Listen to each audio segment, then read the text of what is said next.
much of what goes into the subconscious is not just heartbeats and respiration. Much of what goes into the subconscious are the things that we don't really want to deal with. We could deal with them, but we don't want to deal with them. They are things that we don't want to see. Things about ourselves, things about our world, that we just don't want to deal with them. And we kind of stick them down underneath the rug there in the subconscious. Keep watching to learn more.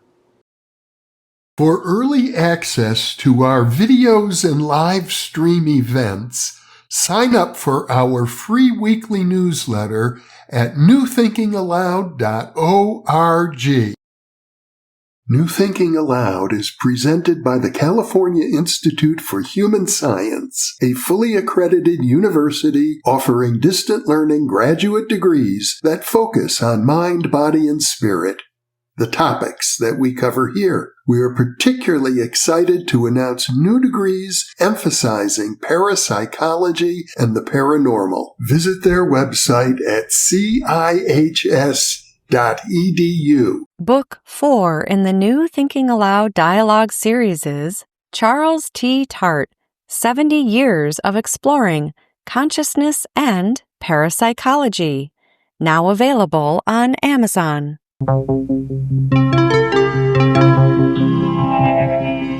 Thinking Aloud.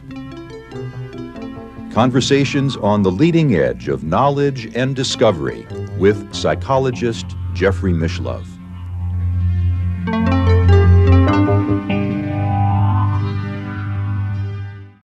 Hello and welcome. I'm Jeffrey Mishlove.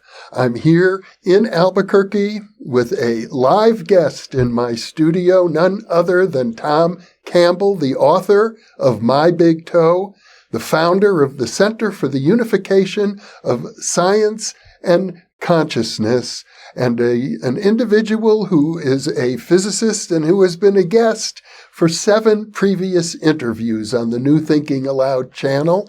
They are all available through our listings page. I certainly would encourage viewers to take a look at the earlier interviews if you haven't seen them, but of course, we'll do our best to make this interview accessible to all viewers. Welcome, Tom.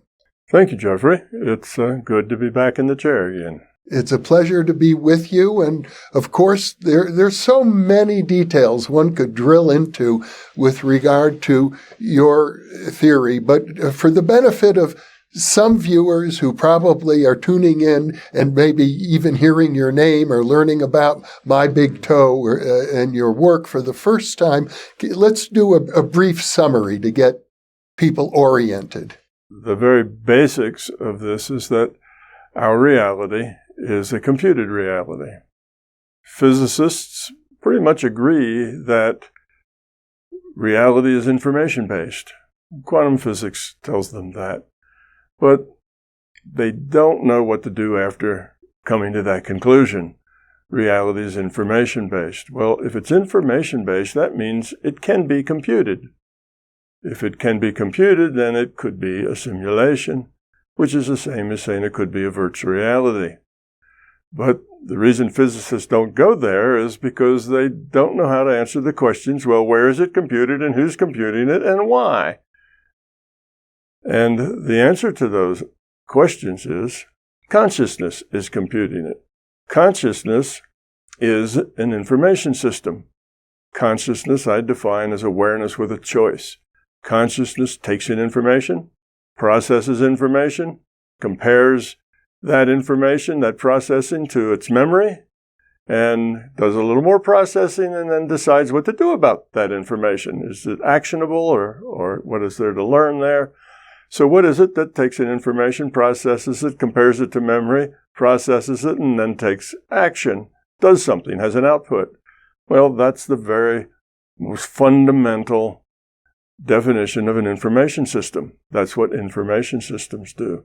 So it is my idea that consciousness, an information system, can configure a piece of itself into a computer. And that is what is computing this virtual reality that we call the physical universe. Now, why would it do that? It would do that because a little more logic will bring you to the conclusion, which I won't derive that here, but it'll bring you to the conclusion that an information system evolves by lowering its entropy. And in a social system, which we have here with all of us individuated units of consciousness interacting with each other and with the system, we have a social system, and lowering entropy in a social system means being cooperative, be caring, working together, taking care of each other. And I call that the love path. And then the opposite of that is really self-centeredness. It's not about other, it's about self. It's not about love, it's about fear. And on that path, because you don't have trust, then you don't share, you don't cooperate, and you don't work together for the benefit of the whole. You work together for the benefit of yourself. So that is the kind of the bare bones idea that we live in a virtual reality. This physical world is computed. We are here, we are individuated units of consciousness, and we are playing human avatars, making all the choices for those avatars. We are that avatar's mind. We are that avatar's memory. We are that avatar's soul. We are that avatar's spiritual component. So the avatar is simply computed as eye candy so that we can look out there. It's a multiplayer game. And to see what's going on around us, we can just look at the pictures. See, hear, smell, touch, taste, all of our senses basically are given to us by a data stream that gives us that information, a data stream from the computer. Just like any character in any virtual reality gets a data, is defined by a data stream from a computer, and the player, which is us, the piece of consciousness, gets that data stream, assesses it, looks at all the data, decides what it does next, and then makes a choice, takes an action. That action is then sent back to the computer. The computer computes the ramifications and consequences of that action, sends it back to the player. That player then makes changes, does things, sees the consequences of its actions, and so on it goes. So that idea, though it sounds kind of outrageous that this physical reality is really computed, it actually turns out to be very useful in a scientific way. Once you understand this, things like, why is the speed of light a constant? How come the speed of light has changed its value in the 8th decimal place 4 or 5 times? Well, how does the placebo effect work? How does remote viewing work? All of these questions that we have that we don't know the answers to. Other things like, what is my purpose? Why am I here? All those answers fall out as simple, logical deductions from this theory. So it answers I think I have about 35 to 40 of these paradoxes that this theory just clearly answers in a simple, straightforward, logical way. So in my thinking, you couldn't get that much right if you were fundamentally flawed in your theory. So that tells me not that this theory is perfect, and not that it won't be changed, and not that it won't grow and evolve. All theories should be open to that. But that it fundamentally is on the right track. Because if it was fundamentally on the wrong track, you couldn't get all those things right and get nothing wrong. And there's only one assumption to this theory, and that is consciousness exists. That's the only assumption. Great. Now, if we can, we'll drill down into aspects of this theory for the rest of our conversation. And the first question I would have relates to the nature of consciousness itself, because it's now pretty standard in psychology that humans have a consciousness, but also have what we could think of as the unconscious or the subconscious, that a lot of the information that we process we're not aware of. It's not part of our experience, but it's happening anyway. Our breathing, our heartbeat, all of the autonomic functions of the body work perfectly, and they require a lot of information going back and forth, chemical interactions taking place as we digest our food and so on. And it takes place completely outside of our awareness. So I wonder how your theory addresses what psychologists would call the human unconscious. Well, there's two things I can say about that. One is that these kind of hidden processes are very natural and part of computation. When you sit down at your desktop computer and give it a task, there's thousands, if not millions, of little processes that are going on that you have no idea what's happening or why it's happening. And these days, we have this graphical user interface that makes that even more unknown, what's going on. Before, on the old edit line, we had at least a little more idea of what was happening and why it was happening, but now we don't. We point, we click, and things just magically happen without us having to do anything or think about it. So information systems are just inherently like that. There's a lot of processes going on beneath the level at which you are aware. Now, if you think of your awareness as your intellect, it's just what's in your intellect. Well, it wouldn't work for us to have to intellectually make our heart beat, to intellectually take a breath. These are things that are automated, in a sense. They just happen all by themselves, just like much of what you do on a computer is automated and just happens by itself. You'll tell it to do a spell check, but there's a whole lot going on for it to do that spell check and do it quickly that you have no idea. And that's the way it is naturally for us, for information systems. They both work like that. There's a lot going on under the hood that your intellect is not aware of. Now, the other thing I would say about this is that much of what goes into the subconscious is not just heartbeats and respiration. Much of what goes into the subconscious are the things that we don't really want to deal with. We could deal with them, but we don't want to deal with them. They are things that we don't want to see. Things about ourselves, things about our world, that we just don't want to deal with them. And we kind of stick them down underneath the rug there in the subconscious so that we can pretend that they don't exist. Now, that would probably include for most of us, sex drives, I don't know, other things. Aggression. Yeah, aggression. Other things that we don't want to actually admit to or deal with, so we stick it down there in the subconscious. And there's a lot of fear that lives down there in the self-conscious, things that you're afraid of. You make choices all the time that are driven by those fears, and you're not really aware of those fears. They may be something that happened to you when you were 6 years old that gave you that fear, and you've long forgotten it. But it's still lurking down there in that subconscious, and it's still informing your choices. So if you are a piece of consciousness, and if you are low entropy, which means you are an evolved consciousness, then you don't have many, if any, of those things that you stick under the rug that you don't want to deal with. You deal with all of that. So all of those drives, the things that push you, the fears, are all gone. So that part of your subconscious is no longer there. That part disappears as you let go of your fears. You deal with your sexual feelings and attitudes and so on. You know that there are rules and there's things about being appropriate and inappropriate, and you just deal with that. But it's not this hidden pressure that's pushing you into action that you refuse to really look at and deal with. You're aware of all of that. Now, you're not going to be aware of your breath or your heartbeat unless you intend to.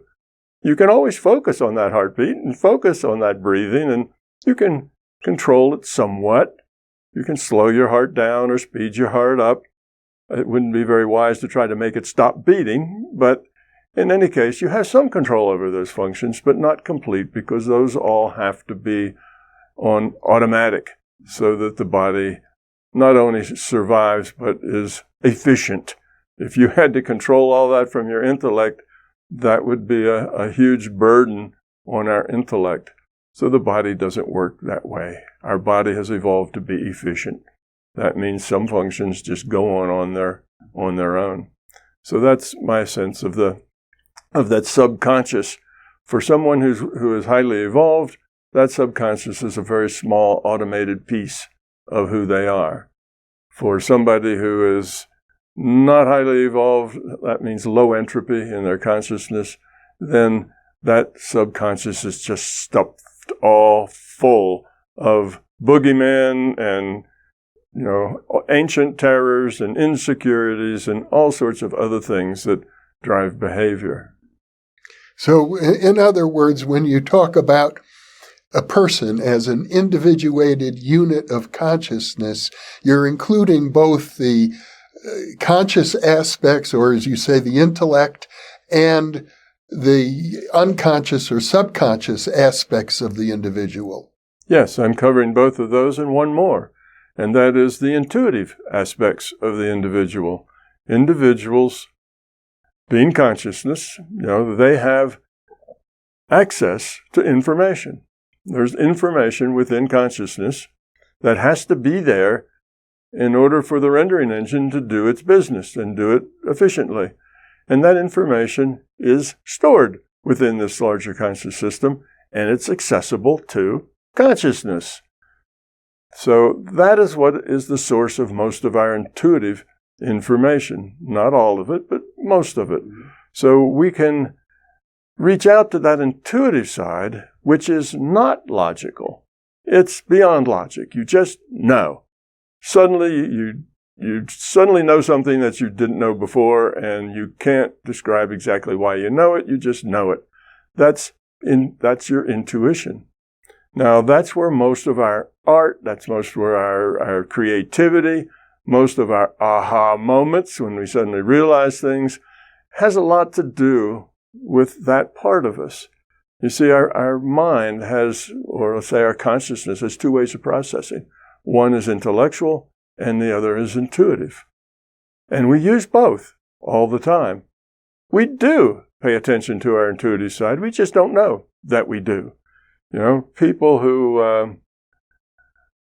are sensitive to other people, they know when those people are unhappy or sad or full of joy. They don't have to be told, and they don't have to look at body language.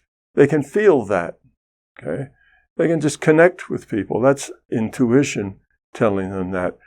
And it turns out that if you develop that intuition, which means you work on it, like you work on your logical part. Now, we work on our logical part all the time. We go to school, then we go to high school, we go to college, we go to graduate school, and life itself is a grand teacher. And we hone that intellectual part and hone it and try to keep growing it, more information, more understanding. And it gets pretty good, but its flaw, or I should say its flaw, its weak point is it never has enough information to really be deductively logical. Only the very simplest questions can it do a deducement of what the answer is. For big questions like, should I quit my job and take another one? Should I marry Sally instead of Sue? Should I even go to the party tomorrow night? All of those kinds of decisions you don't know. You can't tell. You don't have a crystal ball that tells you the outcomes of those things, so you guess. So with the intellect, it's got a powerful machine called logic, but it has very little information to feed that logic. Now, over on the intuitive side, it is almost the opposite. It has this wonderful set of information that it can draw on, but the instrument for drawing on it is very flaky. It depends on what you had to eat, how tired you are. It depends on your mood, your attitude, whether you have any aches and pains. All kinds of things can interrupt that connection. But with practice, you can learn to not be interrupted with that connection, and you can make it solid. And if you do that, I have found that the intuitive side can be just as accurate and just as reliable as the intellectual side. In fact, I find that it's more accurate and more reliable because I've learned to get rid of most of the noise, and deal with it over, 60 years of practicing and honing that. Whereas I'm still stuck with not enough information over on my intellectual side. So I tend to live my life probably 75% out of the intuitive side and about 25% out of the intellectual side. And if you develop both sides, they work together. They become a team. One of them gathers information for the other one to analyze. If you don't hone both of them and work on them both, you'll find that whichever one's dominant will bully the other one. The intellect will bully the intuition. It will step in front of the intuition and say, that's ridiculous. You just made that up. That's not real. When in fact, it was real. You were getting information, but the intellect butts in front, takes charge, and that ruins your ability to, say, remote view that target. So it's good to hone both and let them work together. If you're extremely right-brained, then that becomes the bully.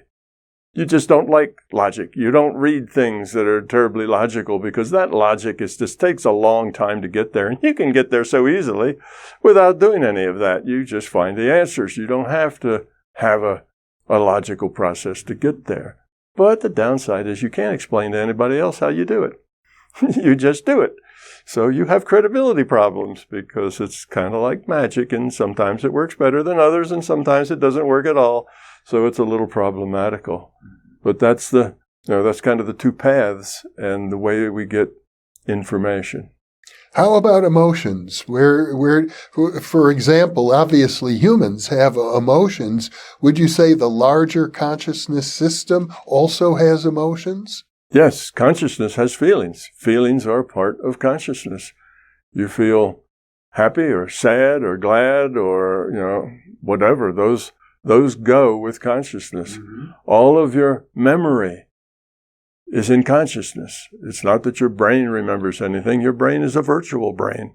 It doesn't really exist unless somebody cuts your head open and you can see it. Then it's rendered, but it's only rendered in as much that it's looked at. And that's all. All of those functions, the emotions, the memory, cognition, all of that is part of the consciousness. So the larger consciousness system might be like the God of the Hebrew Bible, full of jealousy and anger at times? Yeah, well, that's an interesting story. Yes, we have this kind of, I don't know what to call it, kind of a disconnect between the Old Testament and the New Testament. In the Old Testament, we have an angry, jealous God, and if you don't do what you're told, you might get turned into a pillar of salt. Or some other disastrous thing might happen to you, and God tells you what to do, and you need to do it or face the consequences. In the New Testament, it's all about love. God is love. Do unto others as you have them do unto you. Turn the other cheek. It's about getting along in society and caring and sharing. Okay, so how do you mate these two up? It looks like one of them just turned into the other. Well, this larger consciousness system, which is the same thing that religious people call God, this larger conscious system wasn't born or created or evolved. Let's put it this way. It didn't evolve to be low entropy. It didn't evolve to have a high quality of consciousness. It was just consciousness. It evolved to be whatever it was.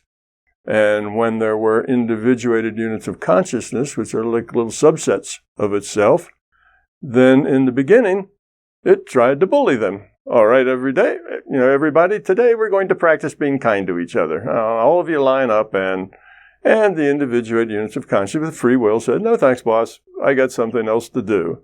So then came the threats, then came the bullying, then came the I'll turn you into this or that.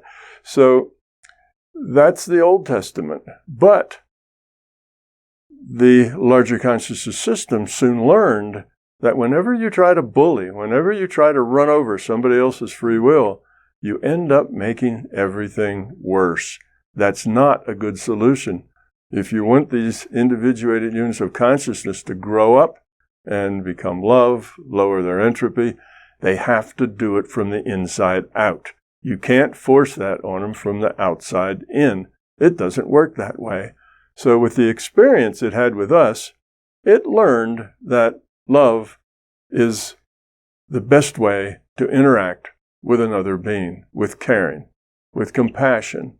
And so it became that because of us. We kind of were its teacher in the sense that we forced it to come to those conclusions, that love is lower entropy, than fear.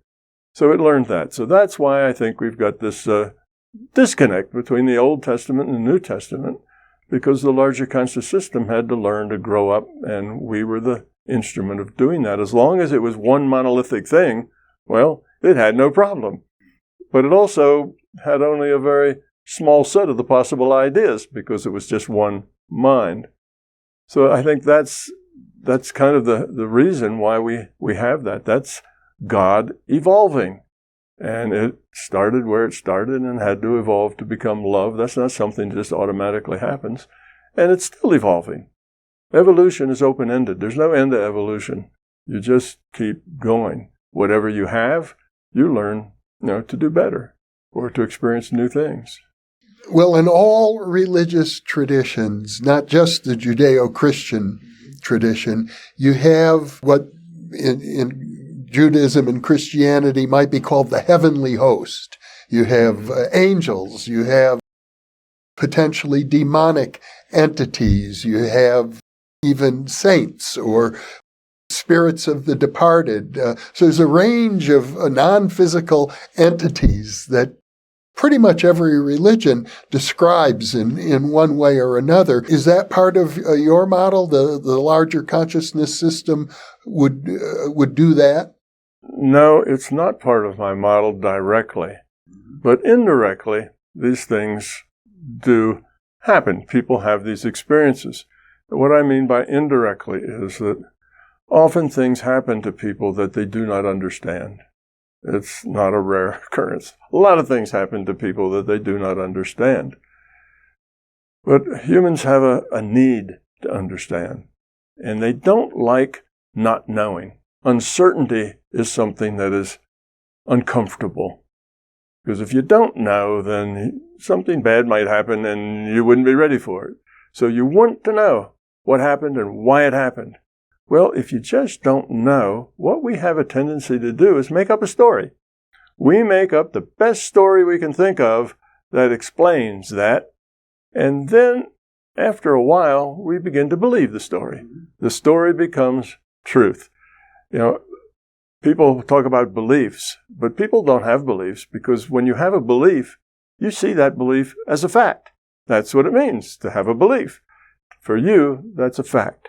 So it just happens that a lot of those things, those angels and devils and demons and so on, were explanations for people. I can remember in history, I don't remember it, I remember reading about it in history, that at one time the brightest and best of our intellectuals believed that the heavenly bodies moved through the sky because they were pushed by angels. Well, there you have it, you see. And that was doctrine. And if you disagreed with that, you'd be in some trouble. That was church doctrine, and that was scientific doctrine. That's what the best brains thought, because they saw these things moving through the sky. They didn't understand how that worked, so they made up a story. In fact, I think in the early days, they saw that planets would move back and forth and do sort of loop-de-loops. That was a thing called the epicycles in the planet, and that was what happened when you have a wrong assumption about the way things work.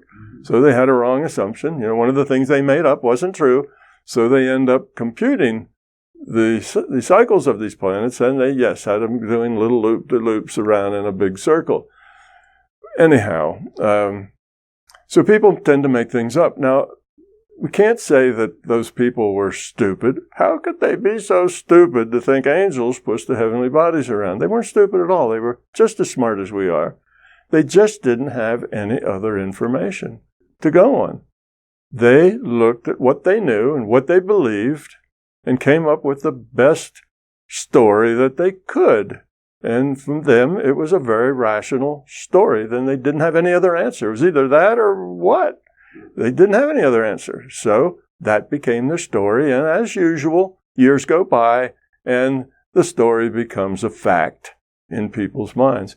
So we are all like that. So that's where most of those devils and demons and angels and other things come from. Now, you can go out into this larger consciousness system and explore it, and you indeed will run into things there, beings there. But remember, this is a computed reality. Going out of body and exploring the larger conscious system is really a single-player game with the larger consciousness system. Everything you see and do, everything you're involved with is just your own single-player game. You're getting a data stream, as always, and that data stream is full of creatures that live out in the consciousness system. And some of them are evil, and some of them are nice, and lots of things are going on, and you may take your mighty sword of truth and slay the evil beings or whatever, and that's your experience there. But that's an experience of you interacting with the data that you receive. You're a piece of consciousness. Your world, your reality is information.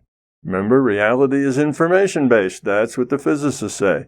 Now, you're getting information in a data stream that creates your reality. So do those things exist out there? Well, they exist as information. Yes. Do you encounter them? Yes. Do you deal with them, get information from them, tell them things, go to their house and have lunch? Yes, you can do all of those things. You can meet your dead mother out there and take a walk in the park with her and discuss old times. And she may tell you things that you never knew. Tell you things about your grandfather that you never knew before. And then you go look it up and find out whether grandfather was really like that. And you find out he was. You got the facts. How is that possible?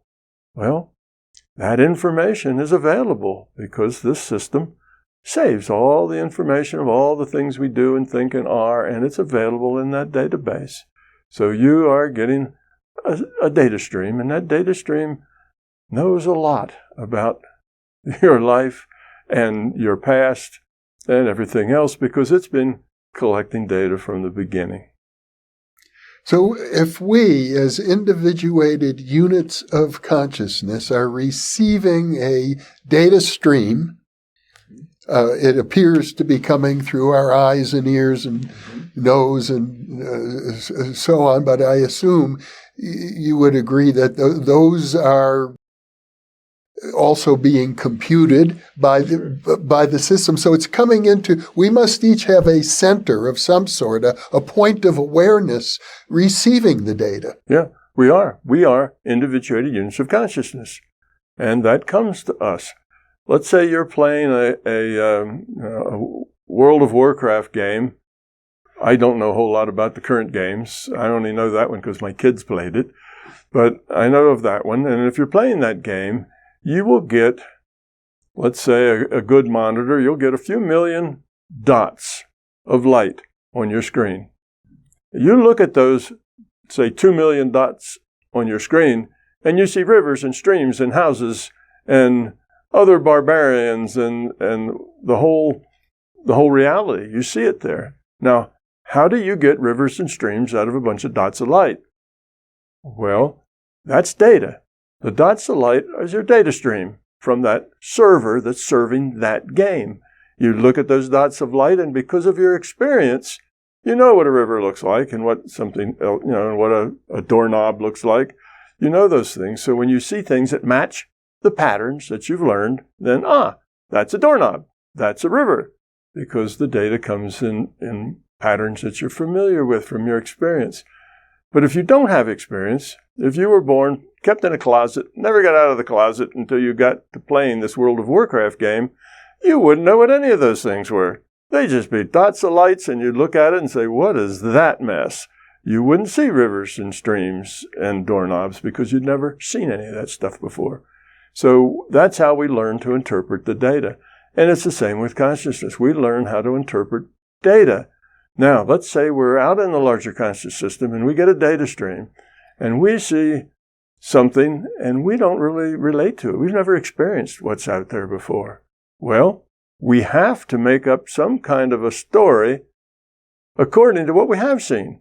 Our experience is all we have to go on. So if we've never seen or heard of or know anything about that, then we don't know how to think about it. We don't know how to put it. It's just like the babe in the closet can't tell, a doorknob from a river. It just doesn't know what those things are. So many times people will come back from these out of bodies and somebody will say, well, tell me what you experienced. And they go, well, it's hard to say, but it was sort of like this. So then they start making up metaphors that are as close as they can get to what their experience was, which may or may not have much to do with what their experience actually was, because they don't have the concepts, the words, the vocabulary, or the experience for it. And they make up a story, and that story eventually becomes facts. And that's why we see these things. But let's say we're just talking to another being. All right, now you're talking to something. You can't imagine that you're talking to a three-headed chicken, right? That just doesn't come up because that's not in your database.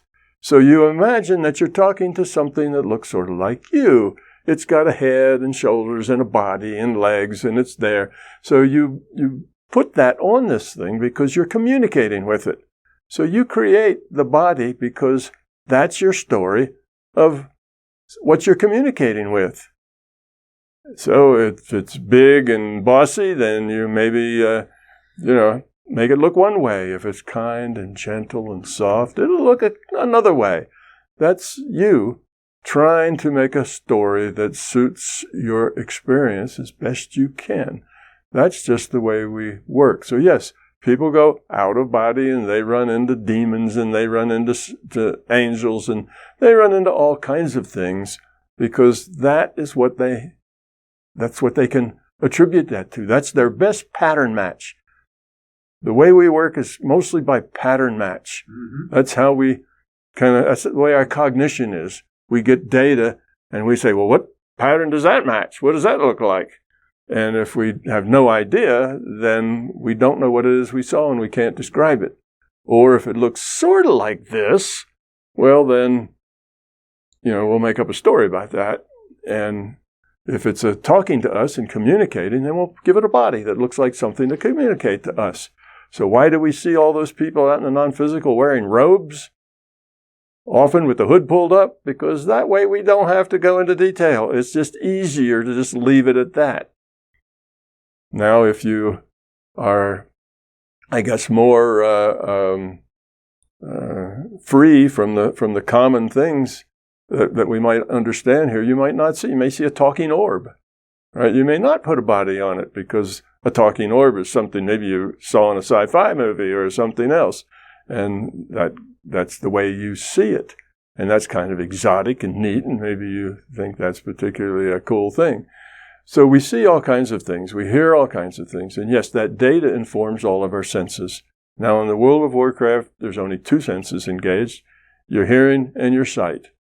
And if you put those goggles on, then it'll take up all of your sight, including the peripheral vision, and now you really feel like you're there. You're not looking at a screen. Mm-hmm. And if you got really good stereo so that you can get spatial positioning, now you're really there. All you need now is smell, taste, and feel, and those are hard to produce. So you probably won't get that for another couple of decades before, what was it, Ready Player One. Mm-hmm. Ready Player One, the guy gets into a suit. He puts a whole suit on, which gives him the smell and the feel and the taste, and all that stuff is introduced into the suit. Well, that's kind of a far-fetched technology that we don't have yet. Oh, I think there are suits, haptic suits, at least touch. Touch, yes. Yeah, we have suits that do touch. Smell and taste are a little trickier than touch. Touch is just pressure. Mm-hmm. You can put pressure on a body with a suit, but smell and taste are a little harder to do. But anyway, that's... But you're suggesting when we smell and taste things, we're having what philosophers would call qualia, conscious experiences that in fact, I think they would say cannot be computed. They're not mathematical. They're experiential. Yes. But you're saying that's just the data stream that's coming to us. That's the data stream. We have in that data, we describe what we see. Okay, there's an object. It's a triangle. We have data what we hear. There's a boom. There's also data of what we smell, what we taste, and what we feel.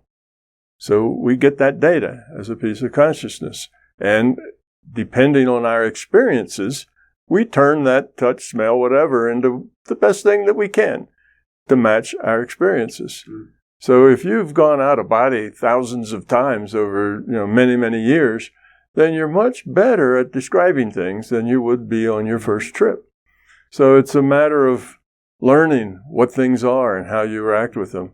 But most people who are experienced going out of body don't actually try to make everything high definition. They realize that it's much better to just hear the voice. You don't have to put a body on it. It's much better just to get the message. You don't even have to hear the voice. Just get the message in your mind. You don't have to actually turn it into sound.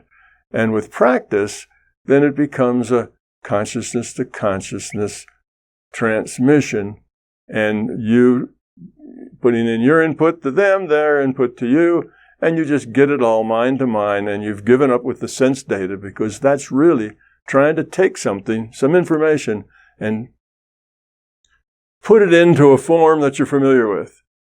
And after a while, you give that up, and you become okay with just the information. It doesn't, that's actually better and easier and more accurate, that you're not trying to force fit it into your experience. But that's very difficult at first. That's very abstract, you see. People like things more concrete. This is what I heard. This is what I saw. But just this is the information I got sounds kind of squirrely, and it doesn't carry a whole lot of weight or credibility. That was just your imagination.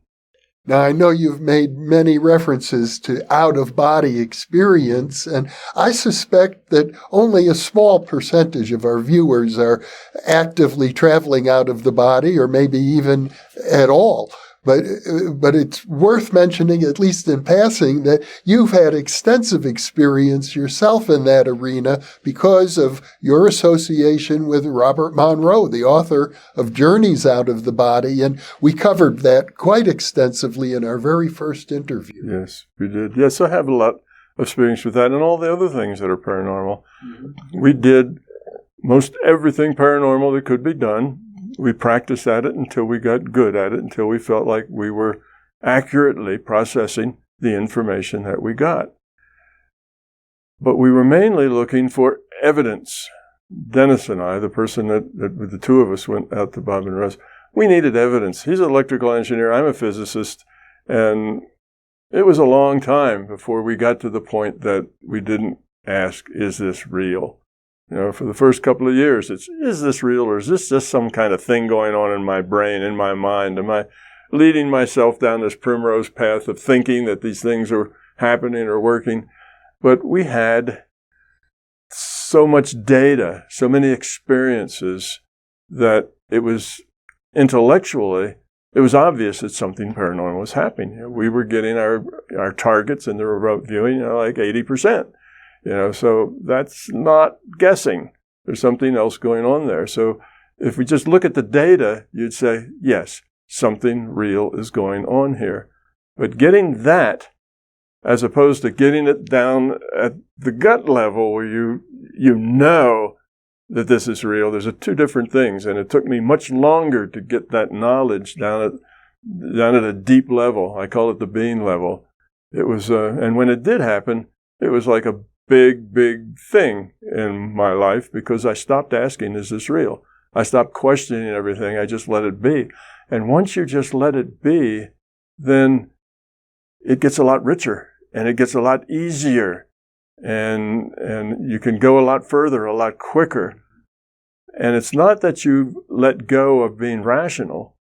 It's just that you no longer have to justify every step. You can take 100 steps and then back up and say, all right, I've taken 100 steps, and that's taking me 3 months to get that far. The question is that useful? Did I learn anything? Was it significant? And if the answer is yes, then do it more of it. If the answer is no, then stop it. The question, is it real, is the wrong question. That's not relevant. What's real? Information is real. All information is real. 3 sources of information: larger conscious system, some other IUOC, individuated unit of consciousness, or yourself.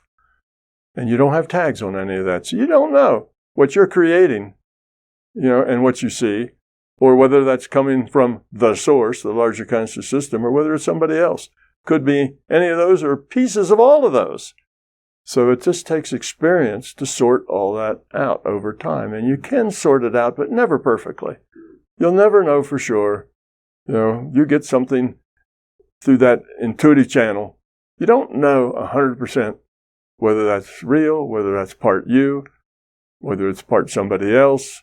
You never really know. But with experience, you sort of know. You know maybe to a 90%, but you'll never know to 100%. There's always uncertainty. So if I understand correctly, you're suggesting that, in effect, paranormal experiences are real, but at the same time, this three-dimensional physical reality is something of it's a simulation and, in a sense, an illusion. Yes, it's an illusion. Absolutely. There's 2 opposite philosophical corners that you can get into. One of them is materialism, and if you're a materialist, you're a determinist. Determinism. If you're a determinist, then everything has already happened. There's no growth, there's no evolution, nothing changes. And at that point, you have to say that consciousness, time, and free will are all illusions. They're all imaginary, because determinist says it's all done. So they don't exist. Now, on the opposite corner of that, diametrically opposed to that, you have time, consciousness, and free will. And those 3 things are all logically necessary for each other. And from that perspective, physicalism or materialism and determinism are illusions. They don't exist. So you see, each one sees the other as an illusion. Okay, now our experience, our everyday experience, says consciousness, time, and free will exists because we're aware, we're conscious, we think, we have debates, we have free will, and is that we can make a choice of the things that we know about, the choices we come to. We come to a fork in the road, we can decide to take the left fork or the right fork. Our choice. Nobody forces us. Free will. That's all free will is you get to choose the things that you know are choices. And then, of course, there's time. We all know that there's a future that hadn't come yet, a now, a present that we make our choices in, and then a past of all the choices we made and what the consequences were of all those choices. So we know this through our experience. Okay? We don't have any experience that says everything already happened, because you wouldn't be able to think everything already happened, because there is no thinking there. There is no mind. There is no consciousness, time, or free will. So those are diametrically opposed to each other. Would you say that the self is real? Yes, that's consciousness. The self is consciousness. Another name for consciousness is spirit. Another name for consciousness is soul. It's who you are inside. It's not, we can act kind, but we're talking about being kind. Being kind is at your core. That's what you are. That's who you are. That's the real thing. So, indeed, that is, that's the way, we have choices. Earlier you suggested that the notion of angels and demons is the best explanation available at the time to some very smart people who are trying to figure things out.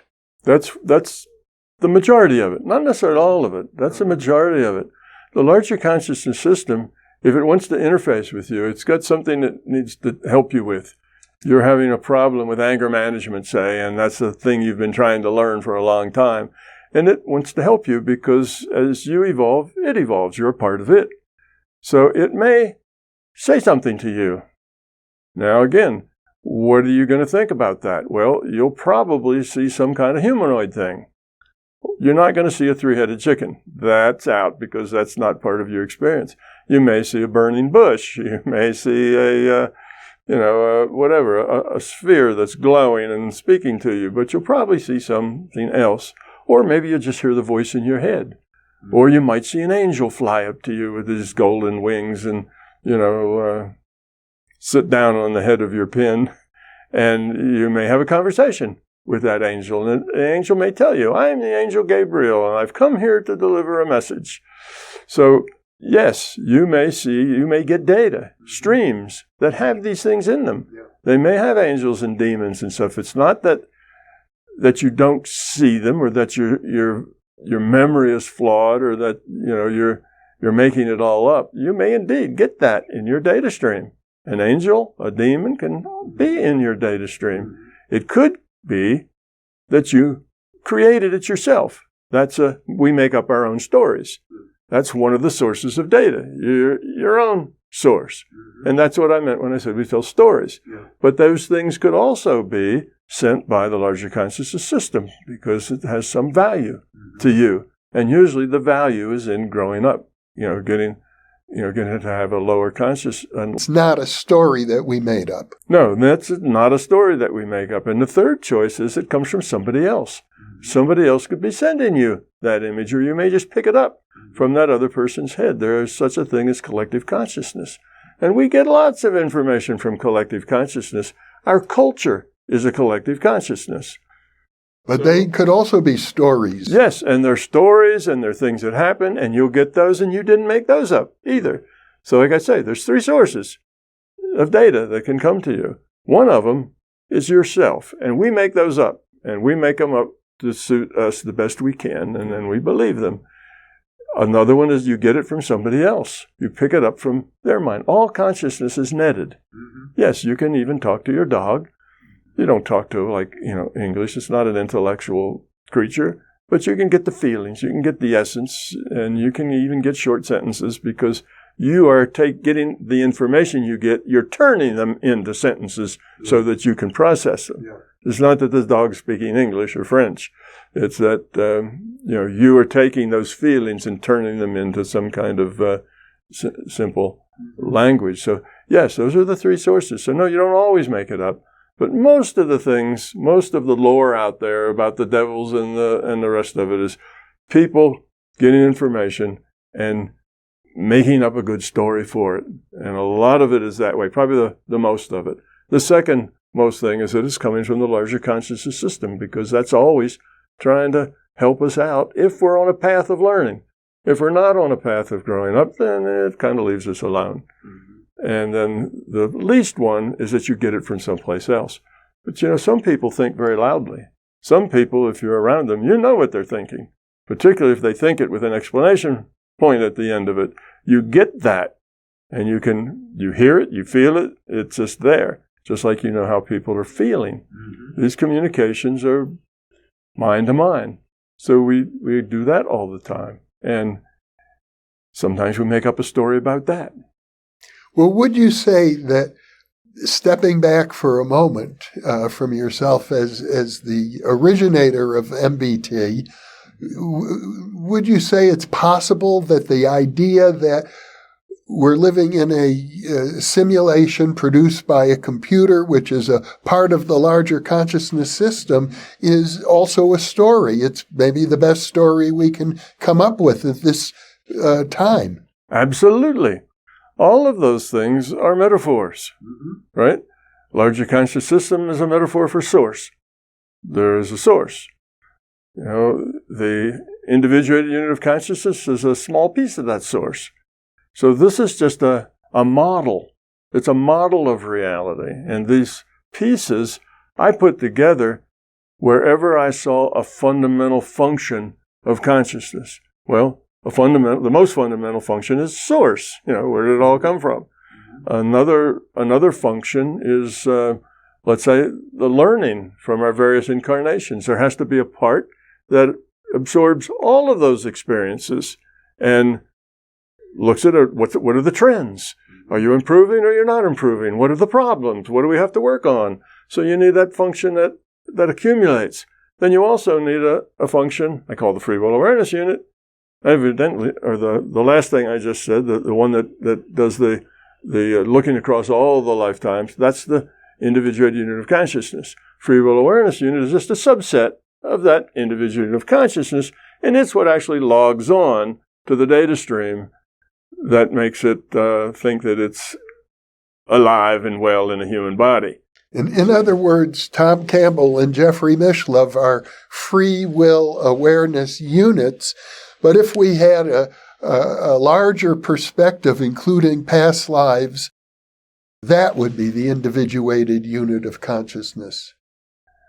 Well, no, that would just be the bigger picture of who we are. Okay. We could look at, that wouldn't be an individual unit of consciousness. That would be, the individuated unit of consciousness would be this.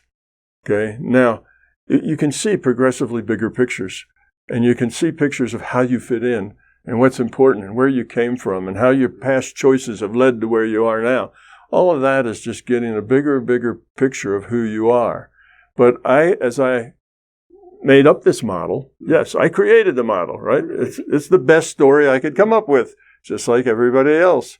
I had the information. I had been collecting data for, by then it was probably close to 40 years worth of collection of data, trying to make sense of it. What overarching things could I produce that would explain it all? Explain the physics, explain, the subjective as well as the objective, explain all these facts. So I worked and worked and worked on it, and I'd get a bunch of facts here, but I couldn't explain these facts over there with that until I got something that explained all the facts. But yes, it's a model that I create as the best model that I can. And what makes a model good or bad in physics is how well does it perform?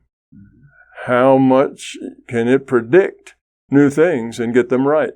How well does it explain the things we already know? And how many assumptions go with it? Because if you get enough assumptions, you can explain everything, right? If you're playing cards and every one of your cards is a wild card, you can have any hand you want. See, it's the same thing. So if you have 20 assumptions, well, you ought to be able to explain everything with those 20 assumptions. Well, I'm still puzzled, Tom, as to the distinction then between the free will awareness unit and the individuated unit of consciousness. Okay, well, let's start with the hierarchy. You have the larger consciousness system. Mm-hmm. It takes a subset of itself, a virtual machine inside the big machine, if you like. It takes a fragment, a piece of itself, has all the same qualities as the larger conscious system has, but in a smaller package. Okay, not as much memory, not as much processing. So it takes that. Now that's an individuated unit of consciousness. Now this individuated unit of consciousness is what accumulates all the various experiences that you've had, where you go into the virtual reality, you make choices and level up or evolve or de-evolve based on those choices. Over many lifetimes, yes. And I put that in this reincarnation. I called it experience packets because I don't like to use words that people attach beliefs to. So I call it experience packets. But I did that not because I read that Buddhists believe that. I did that because the system breaks down otherwise. Mm-hmm. Education has to be a serial process. Learning comes one thing after another. You can't learn B until you've learned A. Yeah. So it's not like you learn everything all at once. That doesn't work that way. Or you can't learn everything in one small go at learning. Mm-hmm. So it had to be multiple learning. In other words, the model would break. It wouldn't work. So that's where the reincarnation came into the model. It was logically necessary. Mm-hmm. So now, once that's necessary, you need to have that individuated unit of consciousness just partitions off a piece of itself. It's still part of this individuated unit of consciousness. You just partition off so much memory, so much processing, so much whatever, and that little partitioned off piece now is the piece that's logged onto that avatar. That's the free will awareness unit. So it's the free will awareness unit that then is signed up for this data stream for what that avatar is experiencing. It gets that. And it gets that with no previous information. It doesn't remember all the experiences it had in other lifetimes because that would be dysfunctional. So it only gets its first experience is as an avatar. So it believes it's an avatar because all of its experience has been as this avatar. So it identifies with the avatar completely. And you need that because you want this free will awareness unit to not be gaming the system, but to have new experiences and to interact with those new experiences from what's inside of them. So if they have higher quality, and you keep the quality, that's the one thing you keep going from the free will, going from the individual unit of consciousness to the free will awareness unit, is you keep the quality of your consciousness, the amount of entropy that you have. You get to keep that.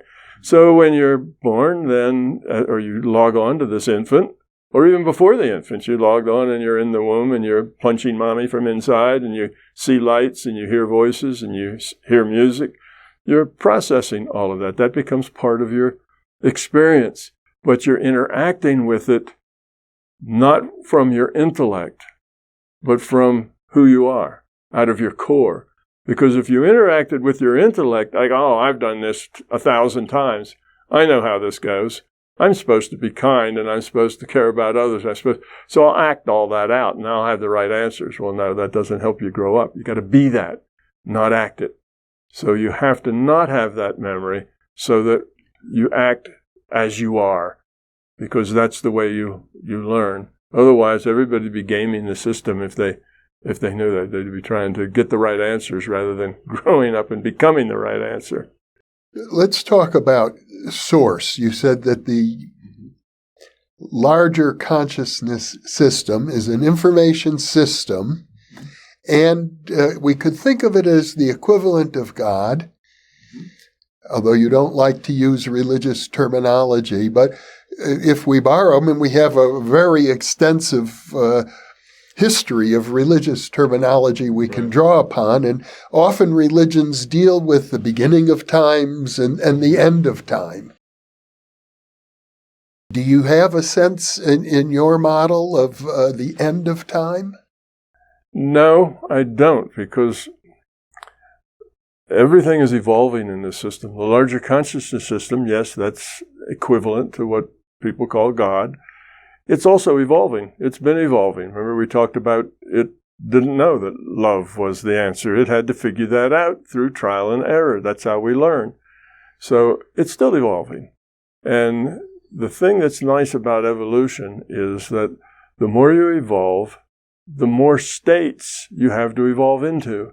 The more aware you are, the more you understand, the bigger your picture, the more choices you have.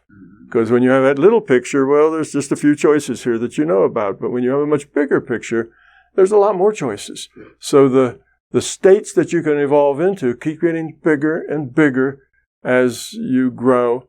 So it's not a thing that gets to a point and dies because it's done everything. It's a thing that, that evolves. Evolution is open-ended. It doesn't have an end point. We, humans, we think we're the epitome of evolution, right? With this human body, we can do so many marvelous things in this big brain. We can engineer and build things. But this is going to evolve too. Look at us 1,000,000 years from now, and we probably won't be just exactly as we are now. We'll probably be something else. And there are people that speculate we'll be a little skinny body with a great big brain because we'll have machines and stuff that'll do all our heavy lifting. We won't need a lot of muscle. We just have to be able to have enough muscle to push buttons and turn levers. That's all we need. But I doubt that it's going to be that simple. That's a very simple assessment. But yeah, evolution just goes on. We're still evolving. The large conscious system is still evolving. And no, there is no end game or end of. So you would disagree with theological systems that posit that God is perfect? Yes, I would disagree with that. God is not perfect. God has a lot of attributes that make him very, very, informed. Yes, because all of this is parts of it, parts of him. It's all part of the larger conscious system. So it's all of his piece parts. And he's not a machine. He's a consciousness. He's aware. It's a being. It's aware of things, and he's aware of his parts. But he has to focus that awareness. It's not that he is omniscient and sees everything all the time, everywhere. If he wants to know how, Jeffrey Mishlove is doing, he'll have to focus a little attention in Jeffrey's direction to see that. Now, focusing that attention at that scale, that's love, he can focus his attention on a whole lot of things. I can focus my attention on maybe 3 or 4 or 5 things, and that's about the limit. But I'm a very small piece of that. So he can focus his attention on a whole lot of things. And he also has things that he can set up, triggers and things that when something happens over here that does this, then it pulls his attention over there to that. But he has to focus his attention, which is much broader and deeper than ours, but he still has to focus it. So no, he's not perfect. He's still evolving. But long ago, he learned that love is the answer. He's evolved to that point. So now it's a matter of optimizing the system, trying to make, that's the evolution that the larger conscious system is in, optimizing the system. How can he help the system lower its entropy? Because the lower the entropy is, the more choices, the bigger the picture.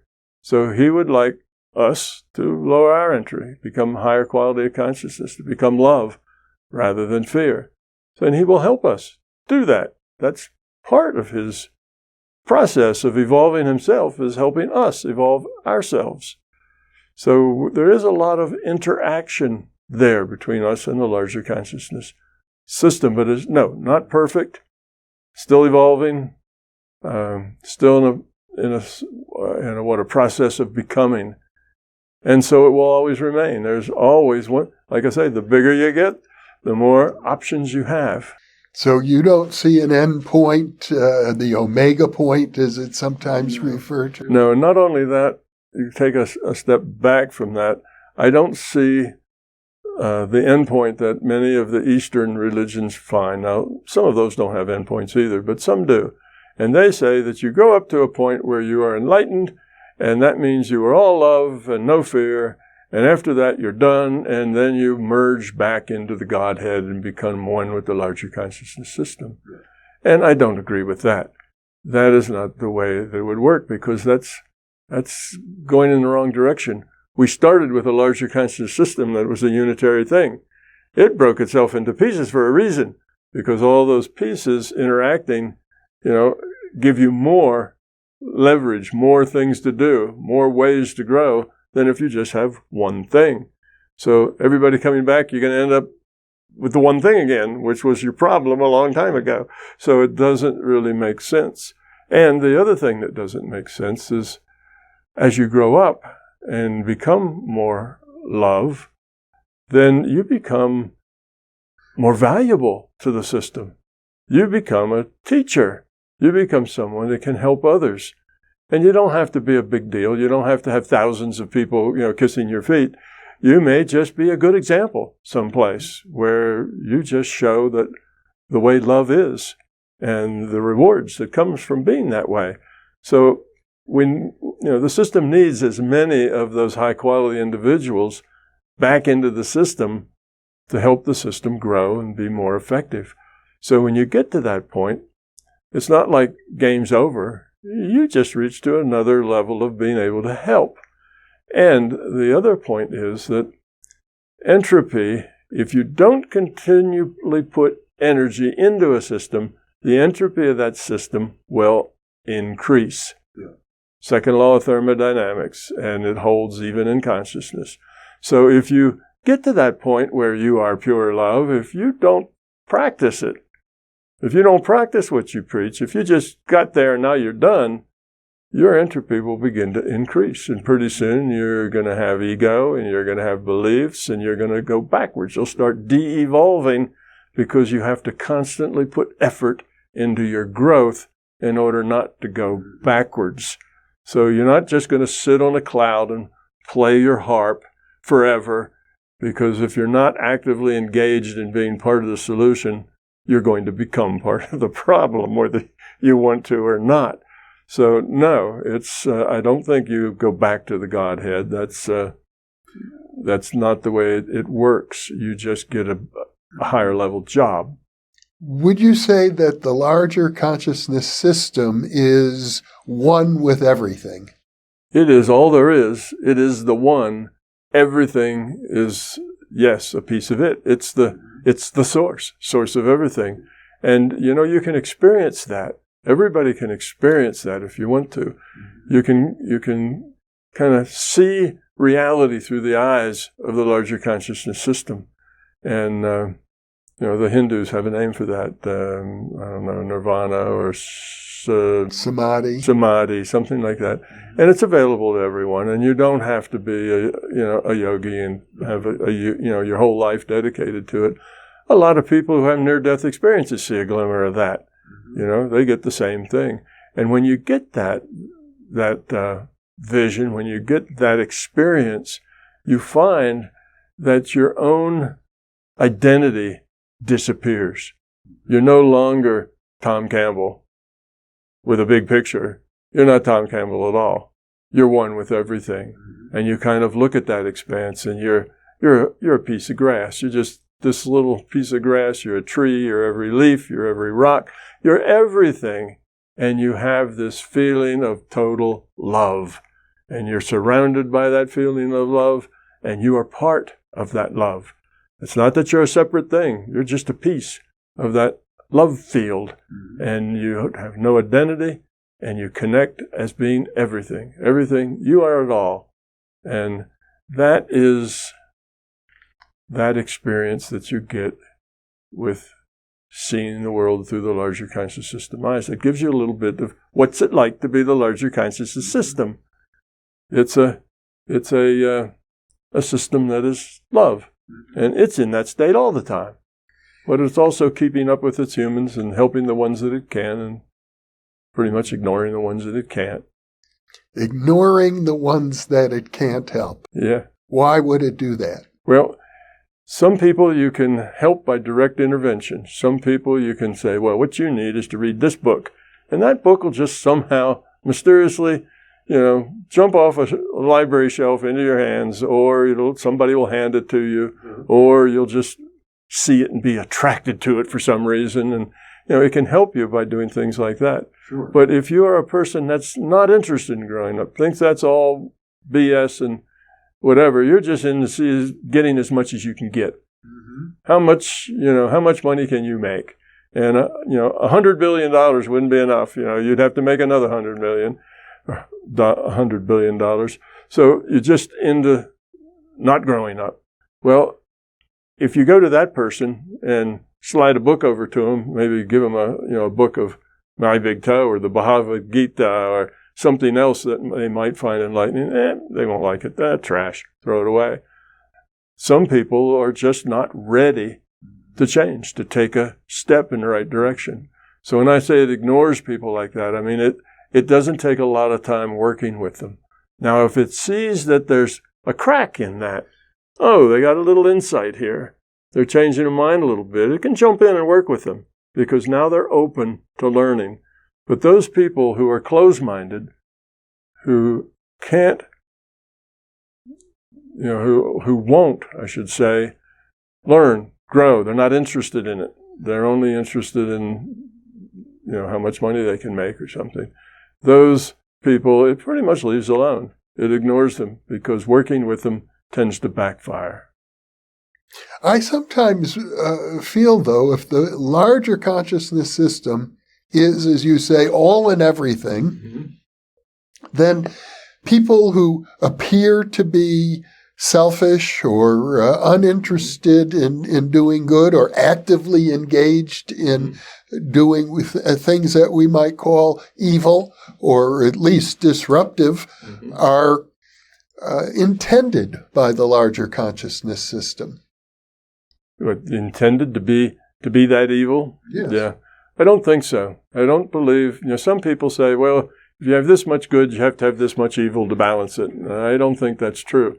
I think we can end up with a whole lot more good and a whole lot less of the evil or the dysfunctional. I don't think you have to create dysfunction in order to define function. I don't agree with that. Now, those people who are disruptive and de-evolving by day by day, they're continually de-evolving. They're still parts of the larger conscious system. They're still parts of the system. And one day they will turn around and go the other way. And it's a matter of how do you help them do that? Well, often, let's say they have a very bad incarnation and they were born in a bad neighborhood with bad parents in a bad time, and they end up being bad people. Well, the next time that they incarnate, you try to put them in a more benign situation. That may have just been bad luck. They just drew the short straw on that one, and they didn't do so well. That's not really a big deal. They got thousands of things, and some of them are going to not work out well, and some of them are going to be terrific, and most of them are somewhere in between. So it will work with those people, and the next time they'll be put someplace where the probability is it won't be so tough, so that they can succeed. So the system will work with those. So it's not like, here's an evil person, he's a mass murderer, he killed 6 million people, oh, we're going to punish him forever. No. It's not punishment. The next time, you're going to put him in a situation where he can't do that much harm, and you're going to help him be in a place where evolving positively is easier to do. Some incarnations are tough. There's a lot of randomness about it. It's not that everybody's incarnation has been designed and is planned. It's not the way it is. There's much uncertainty. Every time you and I make a choice, it changes the array of choices for us and for all the people we interact with. So all of this interaction among people creates a lot of uncertainty and a lot of chance. So if you happen to end up in a very bad situation and then you don't do well, you don't get a lot of demerits for that because that was a tough one. And so you didn't do well. It's not like, oh, you were bad and you did all this. It's, well, that was a tough one. Maybe you even did pretty well given the circumstances, even if you did slide backwards. So that's not a big decrease. The next time, you're not going to be down in a deep hole. That was just, the system is a smart system. It's not just a machine that, oh, you didn't work out too well, so now you're in trouble. It'll look and see, how hard was it? How well did you do it? And if it was extremely hard, and you just you were still bad, but you weren't so bad that you could have been, you may still get some plus-ups for that, you see, because it was very tough. So it depends on the challenges that you had, how you meet those challenges, and it's not a mean-spirited system, it's a loving system. Well, those challenges, though, all come through the data stream.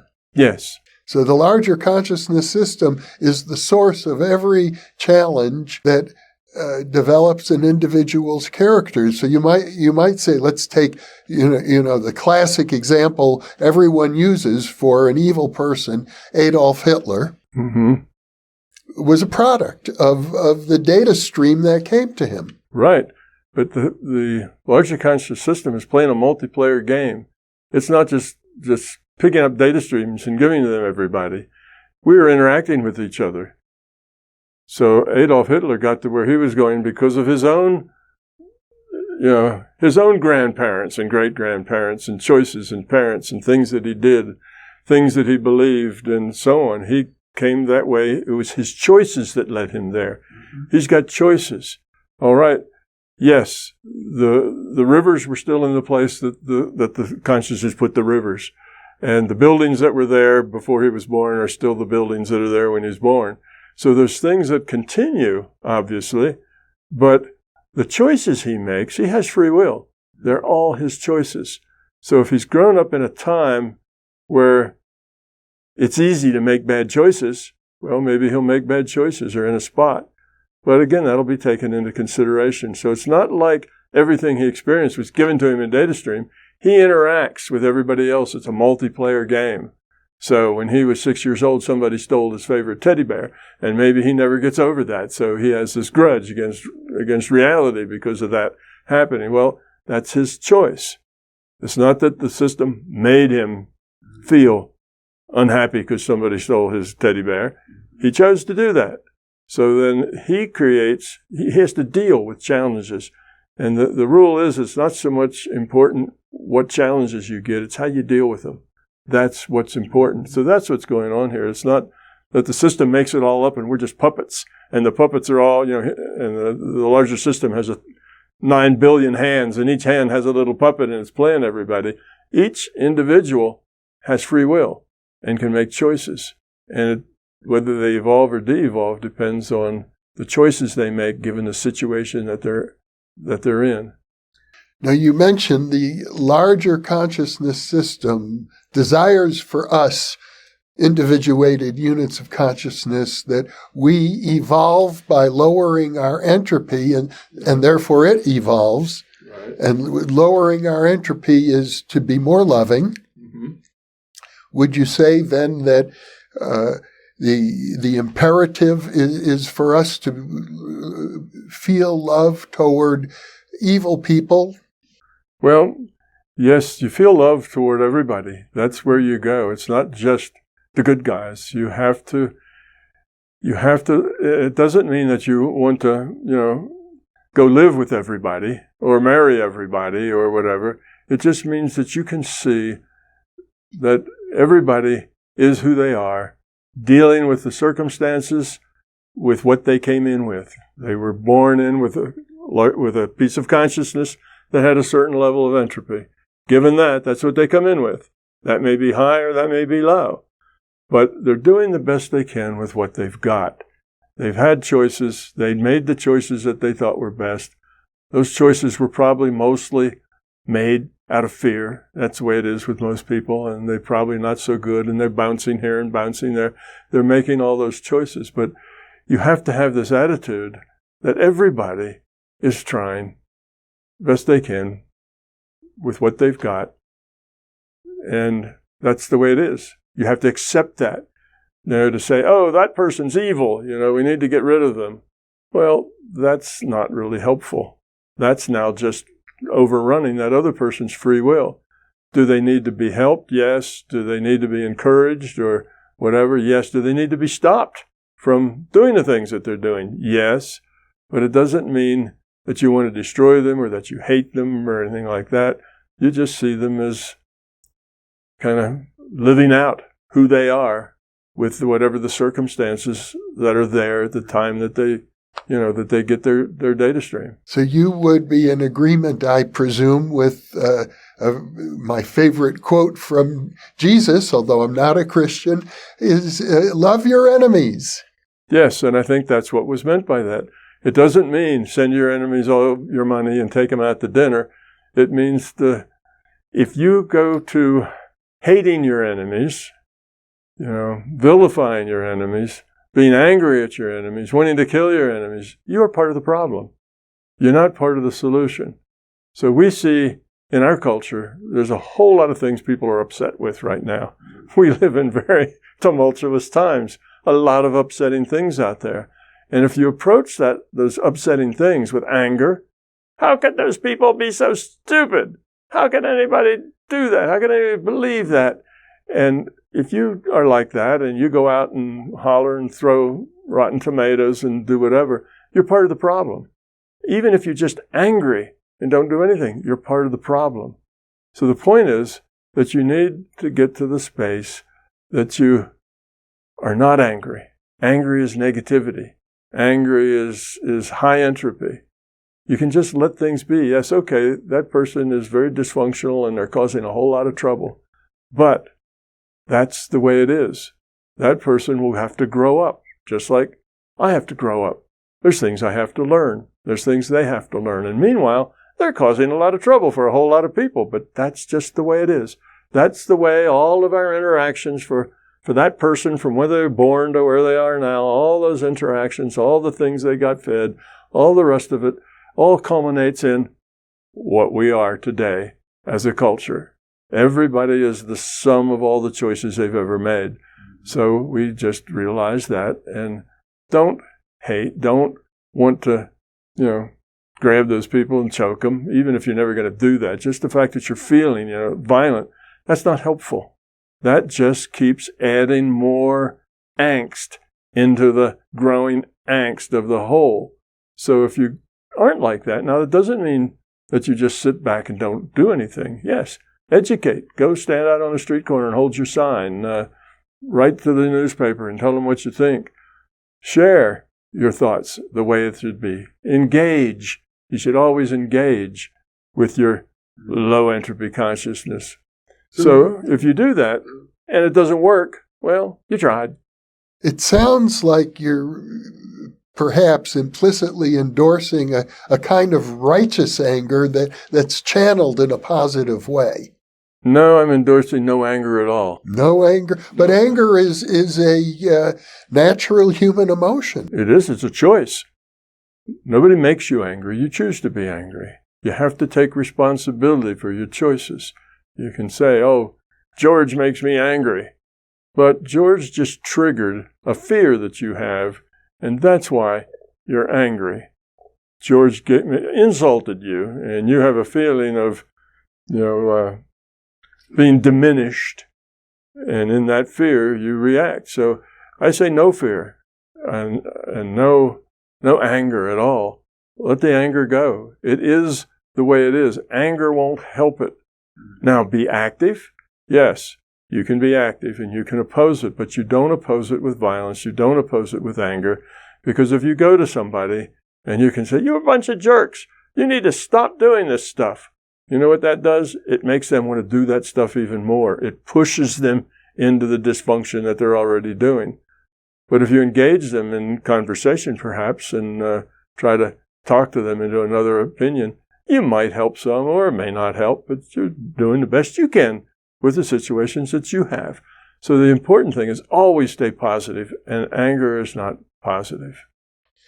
I do recall in an earlier conversation using the analogy of the multiplayer simulation, the computer game, World of Warcraft.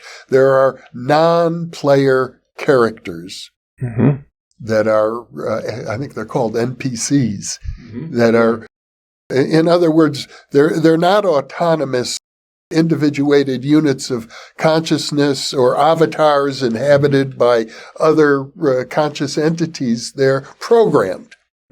You suggested that the larger consciousness system can do that, and we talked about, as I recall, angelic types of interventions where a mysterious stranger will show up and help a person whose car landed in a ditch. For example, there are many stories of this sort. I've talked to people who have had such experiences. So that suggests the possibility of what we might think of as angels, for example. Yeah, well, you could, that may be one of those experiences somebody has, and the story they tell is, an angel came and helped me get out of that ditch. Yeah, and that would be the story, and that's what they would say. But it's an NPC that, again, the system wants you to succeed. And if you've kind of gotten yourself in a bind to where you need some help, you can't do it yourself, like you're maybe stranded on the side of the road or you've fallen into a deep hole and you can't climb out. If those things happen and you are on a path to evolving, you have a promising future, then rather than just let you die in that hole, an NPC may show up with a rope and pull you up out of the hole and then disappear. So it's a way that it can help, but it has to do it kind of secretively. It has to do it where there aren't a lot of witnesses. It has to do it in a way where nobody really suspects anything unusual going on. Yes, some stranger just happened to be passing by, just noticed you in the well, just happened to have a rope nearby or a long stick was there they could put down for you. So you can discount it all as not being paranormal, but just one of those things that happens. So as long as there is plausible deniability, then the system can do those things. But it's not going to do it, in a big, flashy way in front of lots of people, because then that would cause a lot of ruckus and probably create more fear than doing good.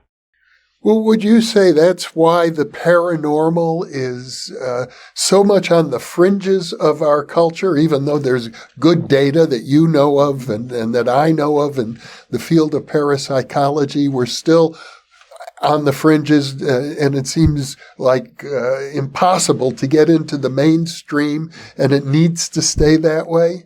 Yes, I think that is exactly what's happening. There's a thing called the psi uncertainty principle, and it's not a part of the rule set, it's company policy. Because if the people are not ready for that information yet, if people realize that they could modify future probability with their intent, that they could remote view things, in their competitor's office or meetings, it would be abused. And it would be abused in a really big way. So there's a psi uncertainty principle says that if you're going to do psi publicly, you have to do it in such a way that leaves uncertainty as whether it actually happened or not.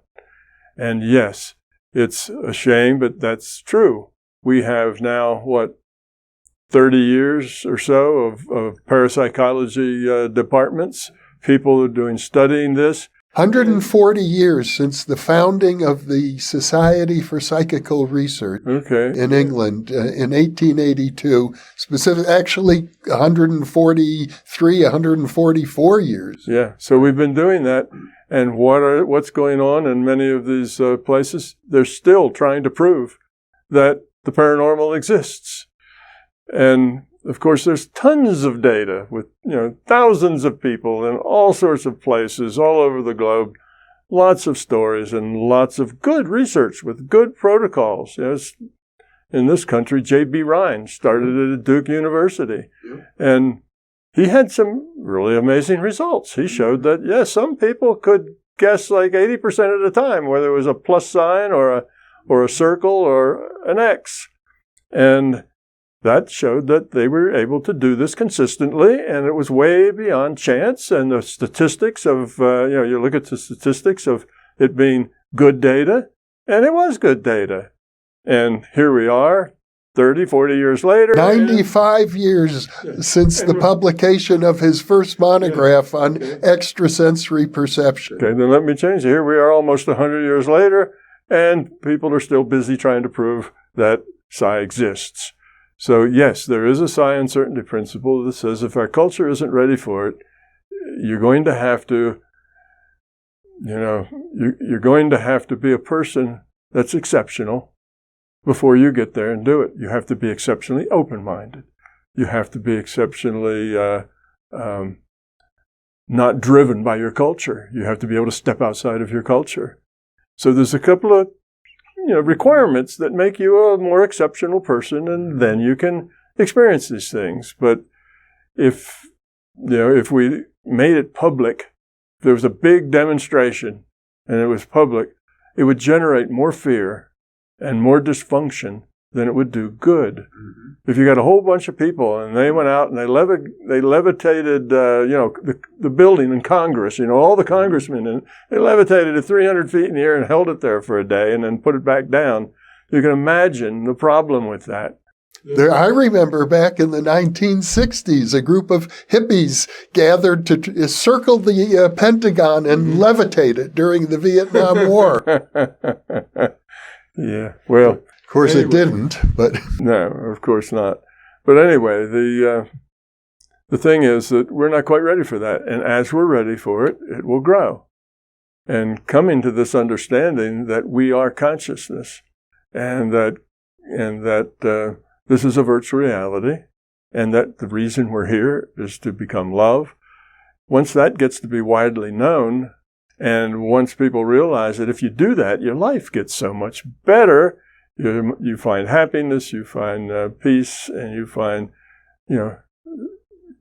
you feel like you're living a substantial, meaningful life. So that's all good. So it's all good things that happen. So as that catches on, and it will catch on sometime, and then this will be a much kinder, gentler world to live in, and then psi will be let loose a whole lot more. Well, in a way, your theory that we're living in a projection from a computer, in effect, also requires the acceptance of the paranormal in a way. It's at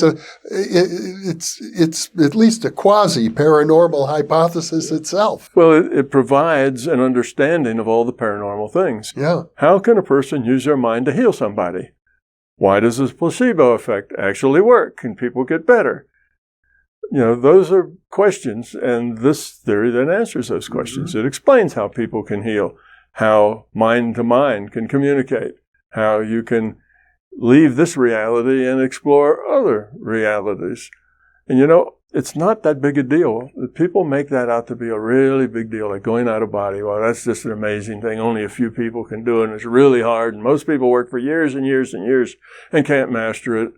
But everybody who sits down and reads a good book, they're doing the same thing. They're leaving their body, but they're staying in the story. They're trapped in the story, but they're no longer processing their sense data. They're not aware of the chair pushing up on their bottom. They're not aware of the person that walks behind them. They're not aware of even conversations going on around them if they aren't too loud. Now, they could tune into any of those things if they want, but they have let go of their sense data. And that's all that out-of-body is. You let go of your sense data. When you let go of your sense data, you're not here anymore. It's your sense data that makes you here. You see, hear, smell, taste, touch, and that puts you here. When you're not processing that, you're out of body. So going out of body, a lot of people who meditate are like that. They let go of their body. But they don't say, I went out of body today, because that's this big, cool, mysterious thing that you go out and fly around. Yeah. But that's all it is. And while you're there and you've let go of this data stream, you can get another data stream. Some data stream, and you can go have an adventure. Go places, do things, whatever, and then they call that an out-of-body. But all that is just having an intention to attach another data stream, and the larger conscious system will always toss you a data stream.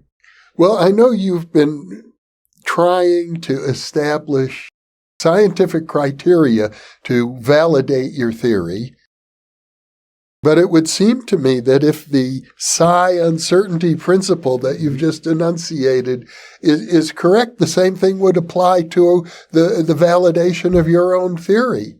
No, it's not. The system would like everybody to grow up. Right? That's the point. We're trying to evolve. The system wants everyone to have a bigger picture, to grow up, to think that their whole life is about becoming love. That would be really nice if everybody did that.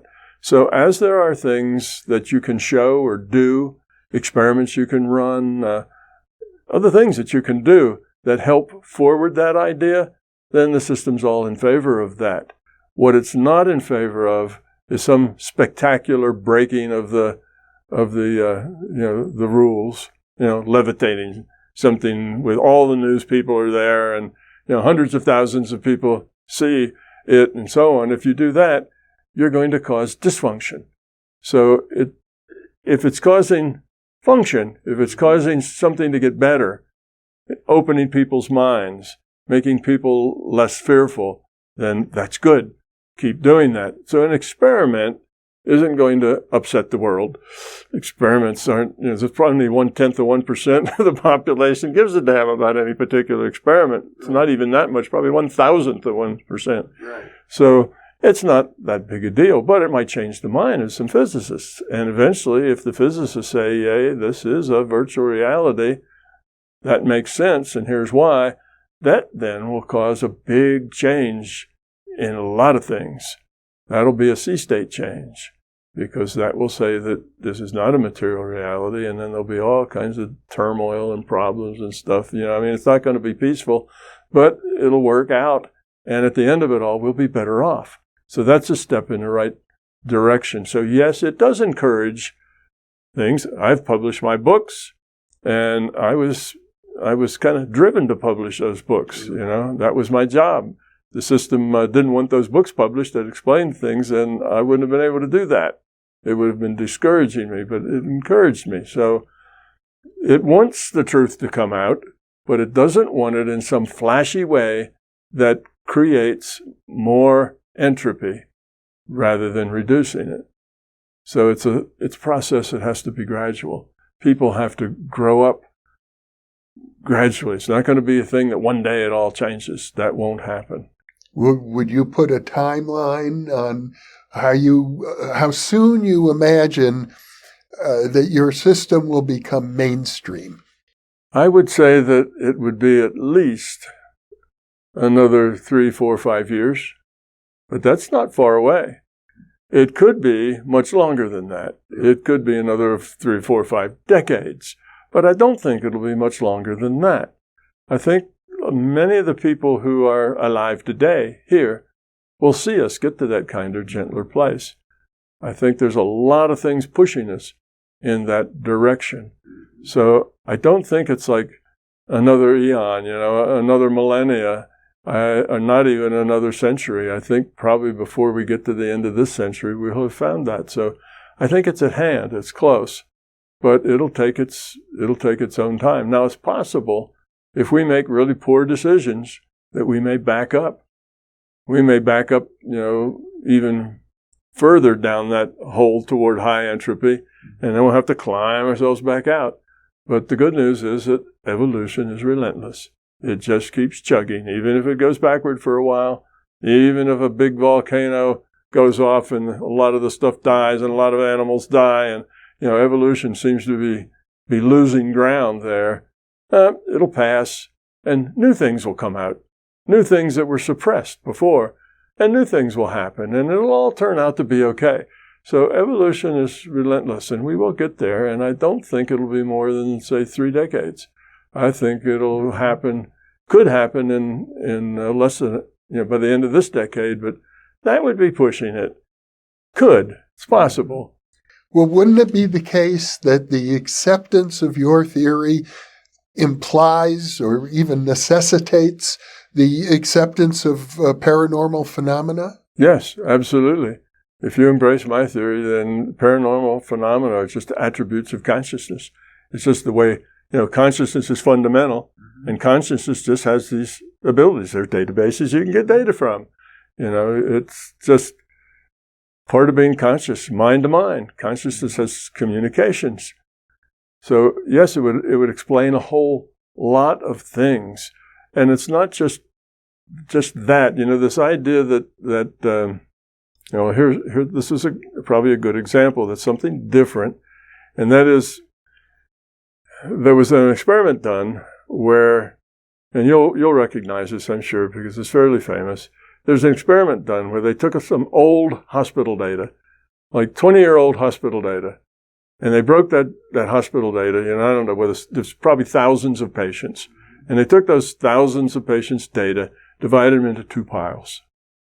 And then one pile they prayed over. They used their intent that the people there, that were in those records, 20-year-old records, that they would be healthier, that they would be more fit and their health was good. And the other ones they didn't do anything to.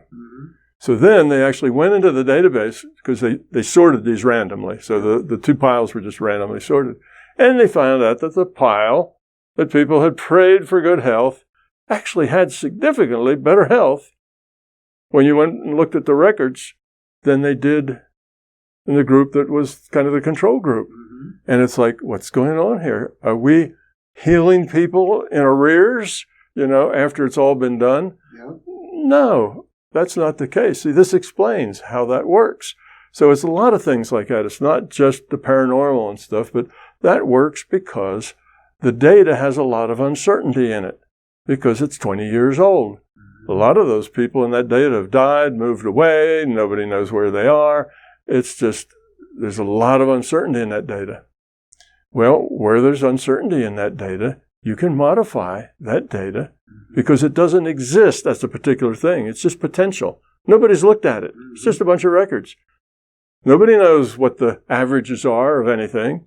It's just uncertain. Right. So within that uncertainty, you can use your intent to modify future probability.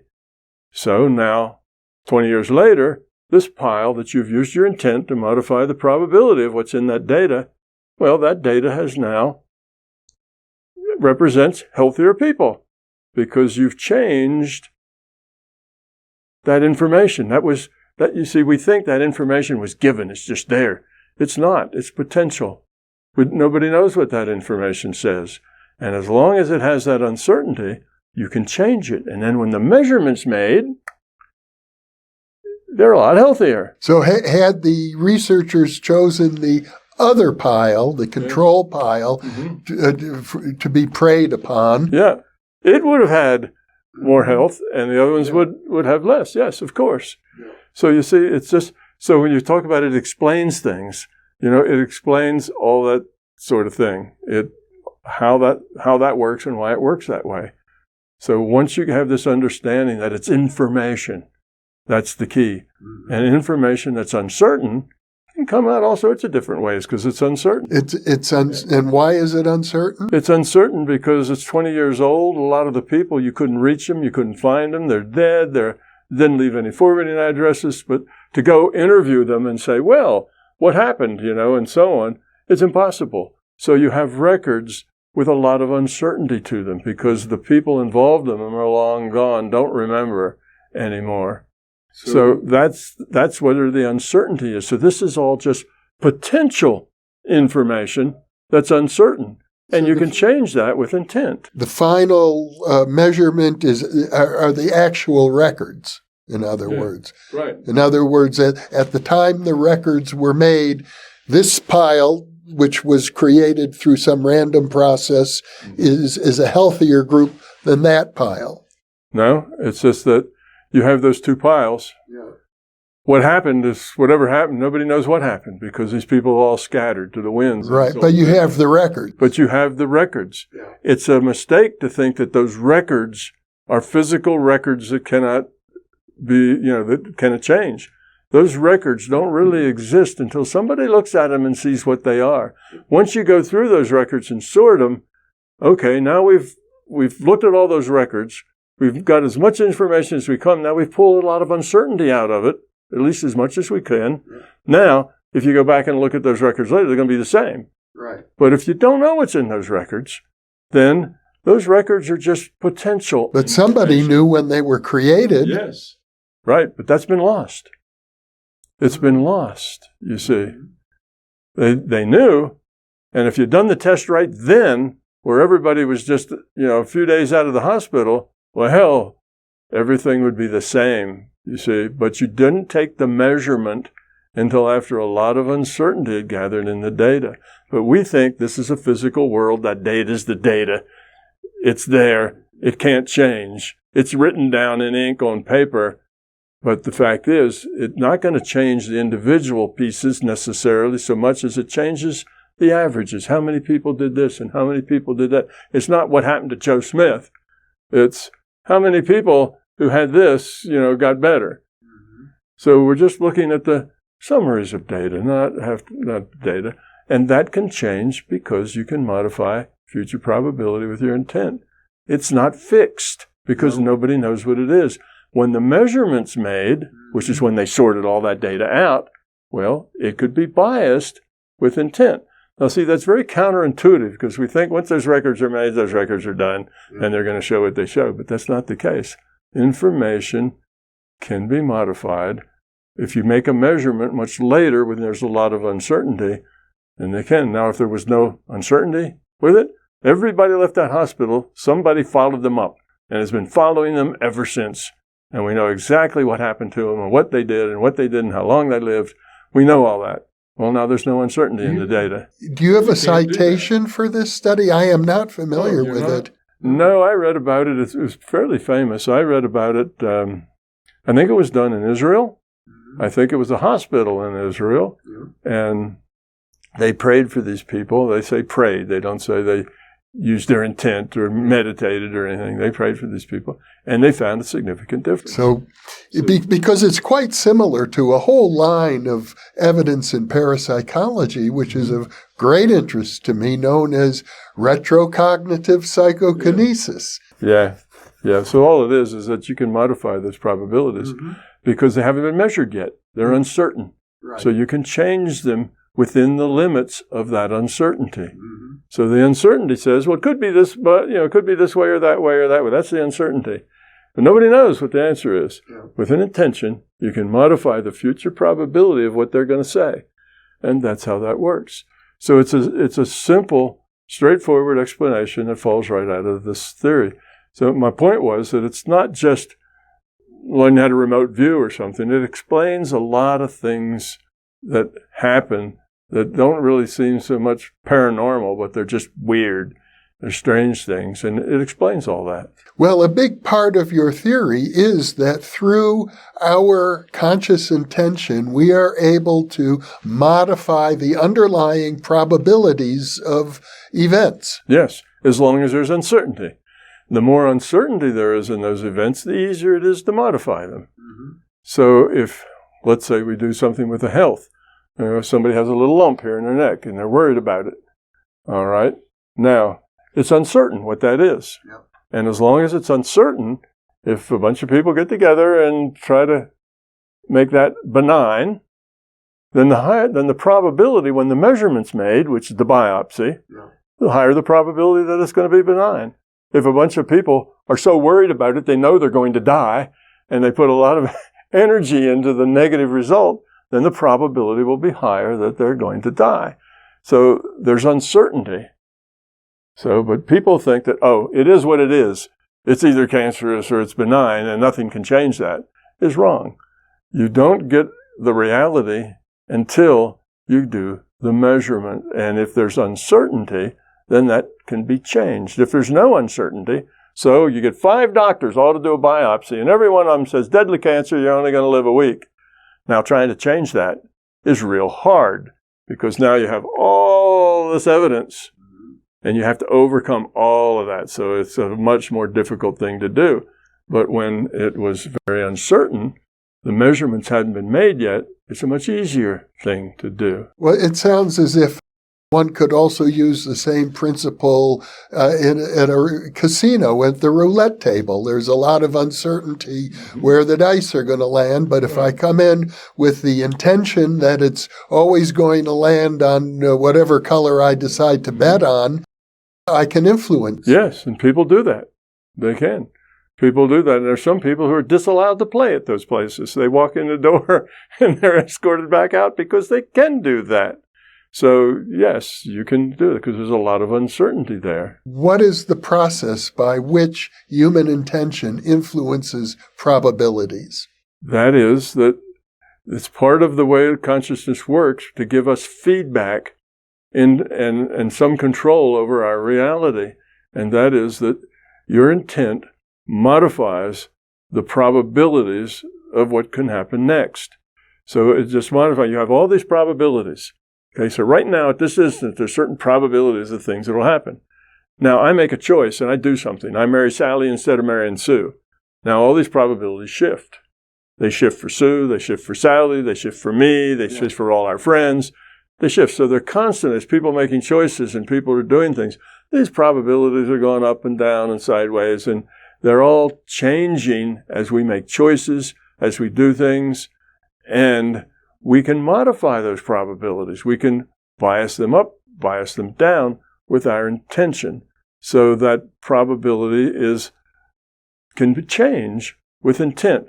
Now we're given that because that allows us to express who we are and what we are to help create the environment that represents us.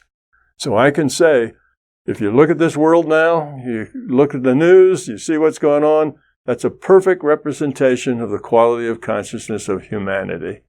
That's who we are, because in very significant ways, we create that with the intentions we create. Now, we don't create everything. We're not the masters. There's a lot of things that happen. There's a rule set that you have to abide by. There's other things that are constraints on that. We don't create it all, but we can bias it. We can move it this way. We can move it that way. So that's how healing works. That's how you heal somebody. You just modify the probabilities that the next day they're going to be better. And you can do that if there's a lot of uncertainty. They could get better. They could get worse. Nobody really knows what they have. Sometimes people who have stage 4 cancer don't have cancer the next week. That happens. They just are cured. So anything can happen, but it's a matter, that's a very high improbable thing to happen, but it does. So there is uncertainty to work with in almost everything.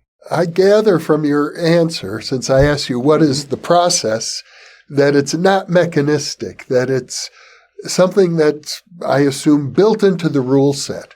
Yes. You see, the way the system, remember we talked this in the very beginning, the way the system determines what happens next is a random draw from the probability distribution of the possibilities. Yeah. So when it comes out, okay, what's going to happen next? I go back to the doctor. The doctor's going to really look at this. What's going to happen? Okay, the doctor goes in with his little thing. He takes a sample. Now, as soon as that sample gets studied, it'll become a fact, right? But right now, there's a lot of probability. So with intention, you can modify that probability of whether that's going to be. But why would probability be amenable to intent? I can understand that the choices we make will affect probabilities, but intention is not a choice. It's just a state of mind. Intention is a state of mind. That state of mind modifies probabilities in this database. It's a big database, and that's part of the system. How does that happen?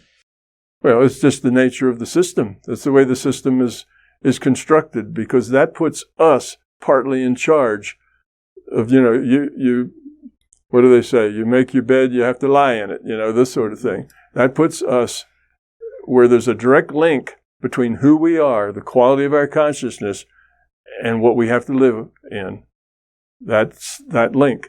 Any good schoolhouse has to have a link of, if you do things well, you get rewarded. If you do things poorly, you have problems. That's the nature of learning. So because it creates that situation, that's just built into the way the system works. Our intentions modify future probabilities, and what happens is that random draw. And when it takes that random draw, if the probabilities have changed, then it's more likely that this or that will happen, depending on the thinking. And people, 1956 or something, Norman Vincent Peale, The Power of Positive Thinking. That's what that's all about. The secret. That's what that's all about. It's using intent to modify future probability.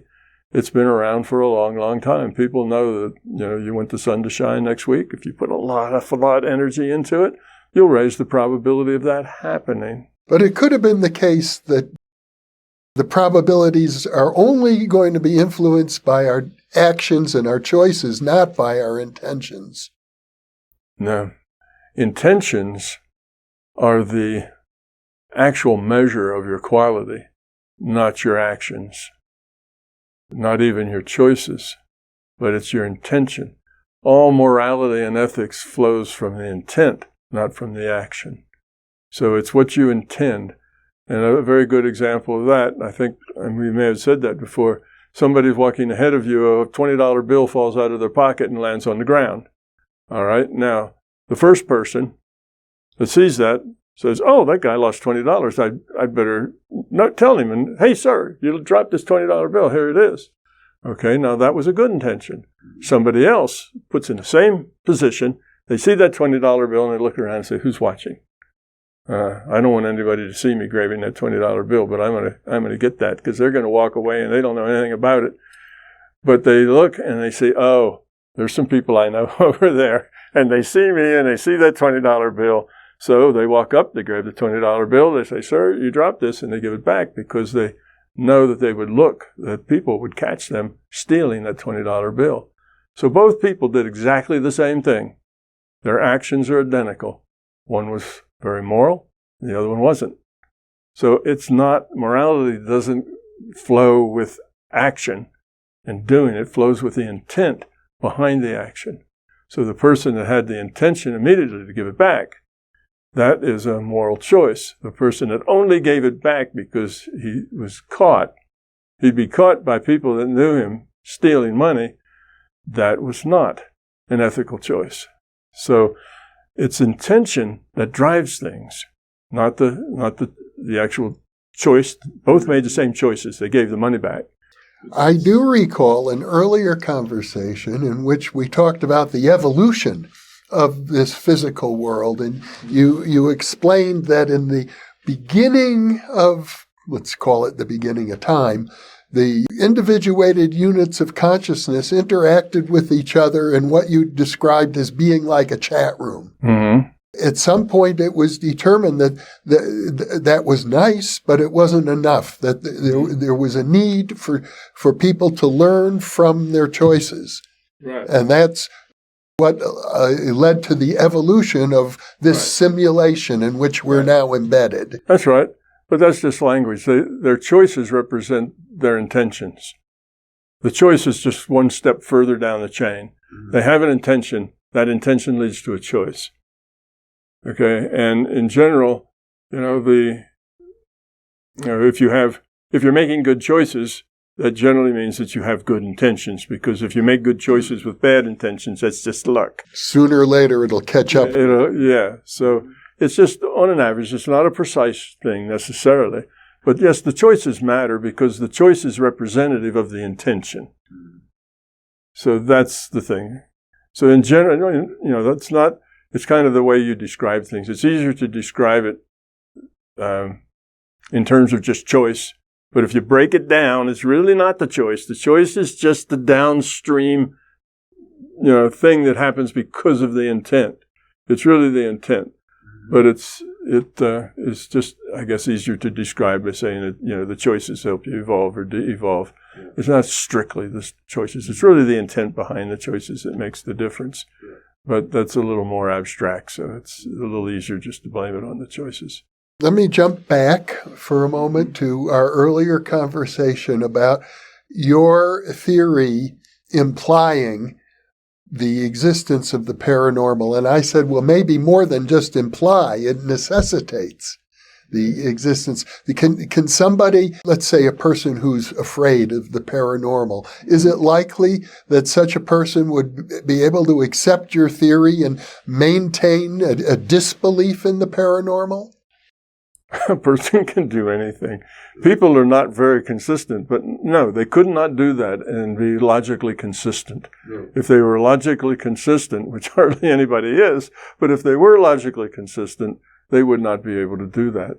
And, another good example of that is look at all the scientists of all types that do think that there is a spiritual content, that there is source, that there is, such a thing as spiritual growth, that you can have, mental health, spiritual health, as well as physical health and emotional health, that all those things are there. But these are people who are totally logically inconsistent, because if they are materialists, which most of them will say, I'm a materialist, then they'd have to say that conscience doesn't exist, choice doesn't exist, and, the time doesn't exist, and that, that totally conflicts with what they are saying. Oh, no, consciousness exists, and soul exists, and spirituality exists, but I'm a materialist. That's just being logically inconsistent. Well, inconsistent with 19th century materialism. Today, I think materialism has evolved a little bit. We have chaos theory, complexity theory, catastrophe theory, quantum theory. So you can be a materialist, and it leaves a lot of openings for the mysteries of consciousness to evolve within a materialistic framework. Well, I don't know about that last statement, but yes, we have a much bigger viewpoint, than we had before. Obviously, our universe has opened up a lot, and we've understood things better. But a materialist, by definition, or I guess the real word is a physicalist, basically is defined as somebody who thinks the physical world is all there is. The physical world is it. I have a nephew who is such a person. He has a doctoral degree in physical chemistry. He calls himself a materialist or a physicalist, and his attitude is consciousness, which is, the hard problem, suggests you can't explain consciousness at all from a materialistic framework. He says, well, you have to take into account complexity. As things get more complex, new things, unanticipated, evolve out of that. And so as far as he's concerned, there's no inconsistency. Yeah, as far as he's concerned, that makes him feel better. Yeah. I would say there is an inconsistency. How does complexity make consciousness? It's he figures I don't have to explain it; it just happens. Yeah, so that's his way out. Yeah, I don't have to explain it; it just happens. So yes, a lot of people come to their own, their own story about how that works to cover up the fact that it's logically inconsistent. If you're a materialist, you're a determinist. If you're a determinist, none of that stuff exists. But most people know it exists. We have time, we have choices, we're conscious, and that's such an everyday experience that it obviously is not just a figment of our imagination. So most people say, yeah, well, it could be like this or it could be like that, but I'm still a materialist. They're not really. They're mostly a materialist. Yeah. They're 95% a materialist, and they're 5%, well, other things could happen. And I don't know why or how, but I just think they could. Well, that means they're 5% belief, 95% materialist. And I don't think that is logically consistent, but it is certainly the majority of people. Yes. And I think there's a logical inconsistency there, but people feel better if they can bridge that gap between their work, their materialism, and their life, because they have all these things in their life. It is a rich, subjective experience. It's not just all of us just dreaming and having hallucinations. You have a very rich, subjective experience. And to throw that all away as being nonsense, most people can't do that because it just doesn't make any sense. Of course they know that's a rich, valuable thing. It's not just nonsense people having, goofy thoughts. So people know that it's there, but they still cling to the physical world as the physical world, and that's it. And other people will do both. They'll say, yeah, there's a physical world, but then there's a non-physical world too, and that's where soul and spirit and stuff is in a non-physical world. So they see both of those, but it's still logically inconsistent. You can't be a determinist and do that logically. But practically, it's the right solution. I think the average person is a dualist. They know that there's an interior world and an exterior world. They do. And when you have that person, they should know that if there's an interior world of mind, of subjective experience, then that allows for things beyond the physical. It's mind. Mind isn't a physical thing. How much does your mind weigh? How much volume does your mind take up? What's the weight of a thought? People talk about weighty thoughts, but they don't really measure them on a scale. So, there are things that are meaningful that are non-physical. And if you logically, kind of come to that conclusion, then things that don't make physical sense, like healing or remote viewing or those sorts of things, I don't see the physical path that allows that to happen. Well, then you could say, well, there's probably a mental path that allows that to happen, and that'd make perfectly good sense. But they wouldn't be good materialists. They would be materialists with a broader view. Well, I don't know that there's a membership card to be a materialist. I don't think so. Or a qualification test or an exam. But I wonder if you're not doing something similar when you say that our intentions can modify the underlying probabilities. And I just came up with a thought experiment. Suppose I have a bucket over here, and I have two big sacks of marbles. Some are red and some are blue. And with my eyes closed, I take each sack and I dump them so that I partially empty the red and the blue marbles into this bucket. Now, I have no idea how many red and how many blue have ended in the bucket. And now I say to you, use your intention to make the bucket have more marbles that are blue than red. Right. And you can do that. And you're saying you can do that? Yes, of course. You can do that. So that when you count them, that there's more blue or more red. Now, if you did that equally, like you took equal scoops and from each bag equally and so on, so that it was pretty well, or make it a machine do it. So it's precisely, some whatever. But Yes, you can do that. You can make, when you finally count them, you can make them red, or you can make them more likely to be blue, because you don't really know what the difference is. That's true. Oh, okay. Yeah, that's not inconsistent. Sure, you can, because it's unknown, and the uncertainty is malleable to change until the measurement's made. Well, let's suppose hypothetically that there were more red marbles in the bucket. But I ask you to concentrate, because I don't know that there are more red marbles, and I say make them more blue. You could still do it? Well, there's no way of knowing that there are more red marbles in there unless somebody's made a measurement. No, that's true. There's no way of knowing, but let's assume that that's actually the case. You see, but that's the point. That isn't ever actually the case. That case is undefined until the measurement is made. Right. So there never is a situation where that is the case. Until the measurement's made, nobody knows. And as nobody knows is the uncertainty that allows you to change it. So you can't assume that that's the case. That case doesn't exist. It's not real. It's not part of this reality until the measurement's made. Then it becomes a fact. Other than that, it's just possibility. Isn't that very much akin to what some people are saying when they suggest that consciousness collapses the quantum wave function? Well, again, the quantum wave function is just a mathematical process. It's just an equation. That's all. It's an equation. But it follows the rules of mathematics. But it involves the uncertainty distribution. Yeah, it says that there's uncertainty. There's all these uncertainties over here, and if you want to know whether there's a marble, or how many marbles there are, then you make a measurement, and that measurement will collapse to something. Now, it could be it'll collapse to more reds. It could be it'll collapse to more blues.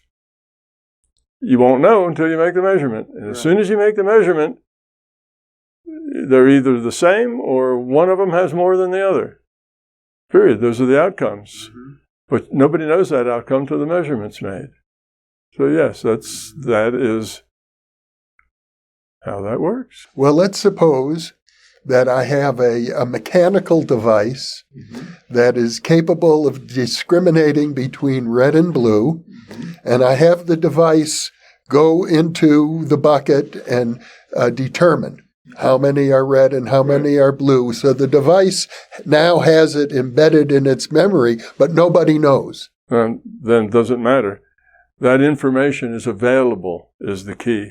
It's not really that a human has to know, but if the information is available, then it's not up for grabs. It's available. You can always go look at that memory. You see, but let's do this. Okay, we'll do one more step of that. So you have this machine, and it has a memory, and it goes in and counts them. Well, now that's what you're going to find, because if the machine's a good counter, then it'll have the right answer. So the measurement's already been made. It's been made by the machine. That machine makes the information available to the person.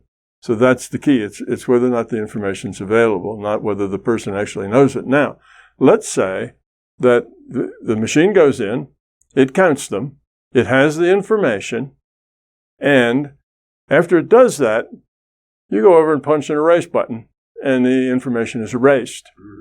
Okay? Now, it's unknown again. So, now, they could be either one. Like the medical records we described earlier. Then it's erased now, and it could be either one. And now if you intend that there's going to be more red, and you have a powerful intent, or maybe there's 100 of you intending that there's more red, then when that random draws, there'd be a higher probability of getting a red than a blue. So, yes, it's whether the information is available. It's the same with the double slit experiment. If somewhere there's information in a device or something that will tell you that that's what it takes, is the information is available in this virtual reality, you see. But it's available just by being in the bucket. No, it's not. You just believe it is because this is we learn about materialism out of the cloud, out of the culture. That materialism is just kind of embedded in us. We throw them in there. We think there's a certain number in there that are red and a certain number of blue. Period. We don't know what it is, but it's absolutely certain. And it isn't. It's not certain until you make the measurement. This is a key point. It's only when the measurement is made. When the measurement is made, that fact, whether it's red, more red or more blue, will come into the reality. Yeah. Now it's part of this virtual reality. I got a virtual reality, and there's a machine counted them, and there's more red than blue. Well, now that's a fact. Yeah. It's in the machine. And it doesn't matter what I do. I can have 100 people working on it for years, and it won't make any difference because measurement's already been made. We know what it is. But if nobody has looked at that, and nobody knows what it is, and the memory is deleted, now nobody knows. And when nobody knows, you can modify it. You see, so there isn't any, it doesn't actually exist. The number of red and blue, that fact doesn't exist anywhere until a measurement is made. And that means it's in, you can say it's in a superposition of states of probability. Yes. Okay. And then when the measurement's made, you only get one result. But that result can change based on the intent that's given up to that point. So yes, you can change it because everybody thinks that it's a fact already. Yeah. They were dumped in there. It's a fact. It's going to have to be some way. That's not true. Our reality doesn't work like that. It's only a set of possibilities. Well, what counts as a measurement? Counting the marbles is the measurement. So you can count, you count all the reds and you count all the blues. That's the measurement of how many reds and blues that are in there. Existence of the marbles in the bucket is not a measurement, but once they've been counted, that's a measurement. Yes. You just dump them in there. Nothing's been measured about the quantity. No measurement's been made yet. So the result is unknown. There's uncertainty as to the result. Right. As long as there's uncertainty, it can change. You can change the probabilities of what's going on. And, even if you had that bunch of marbles, and let's say you had a device that went in there and only counted the red ones, and it came out and said there was, 50 red ones. Well, now that's fixed. But you still could change maybe which one had more by either lowering the number of blue ones or raising the number of blue ones. You could still produce the result because the number of blue ones are unknown. That's still changeable, but the red ones aren't. The red ones will always be that because the measurement's been made, and that fixes it in this reality. It becomes a fact in the reality. But it's not a fact in the reality until the measurement's made. Even if the measurement is made by a machine which is not at all conscious. No, it doesn't have anything to do with that. It's just, is it available to a consciousness? If that information's available, then that's just this, whether the person knows it or not isn't the trick. It's whether that information is here or not. That's what the trick is. So that's the double slit works the same way. What's the probability that this particle is going to hit at this spot? Well, you go into that distribution and you'll come out and you'll put a particle at a spot. And it'll be wherever that random draw is, that's the spot. And then 1,000 times, you got 1,000 spots and look at them. They're all in a interference pattern.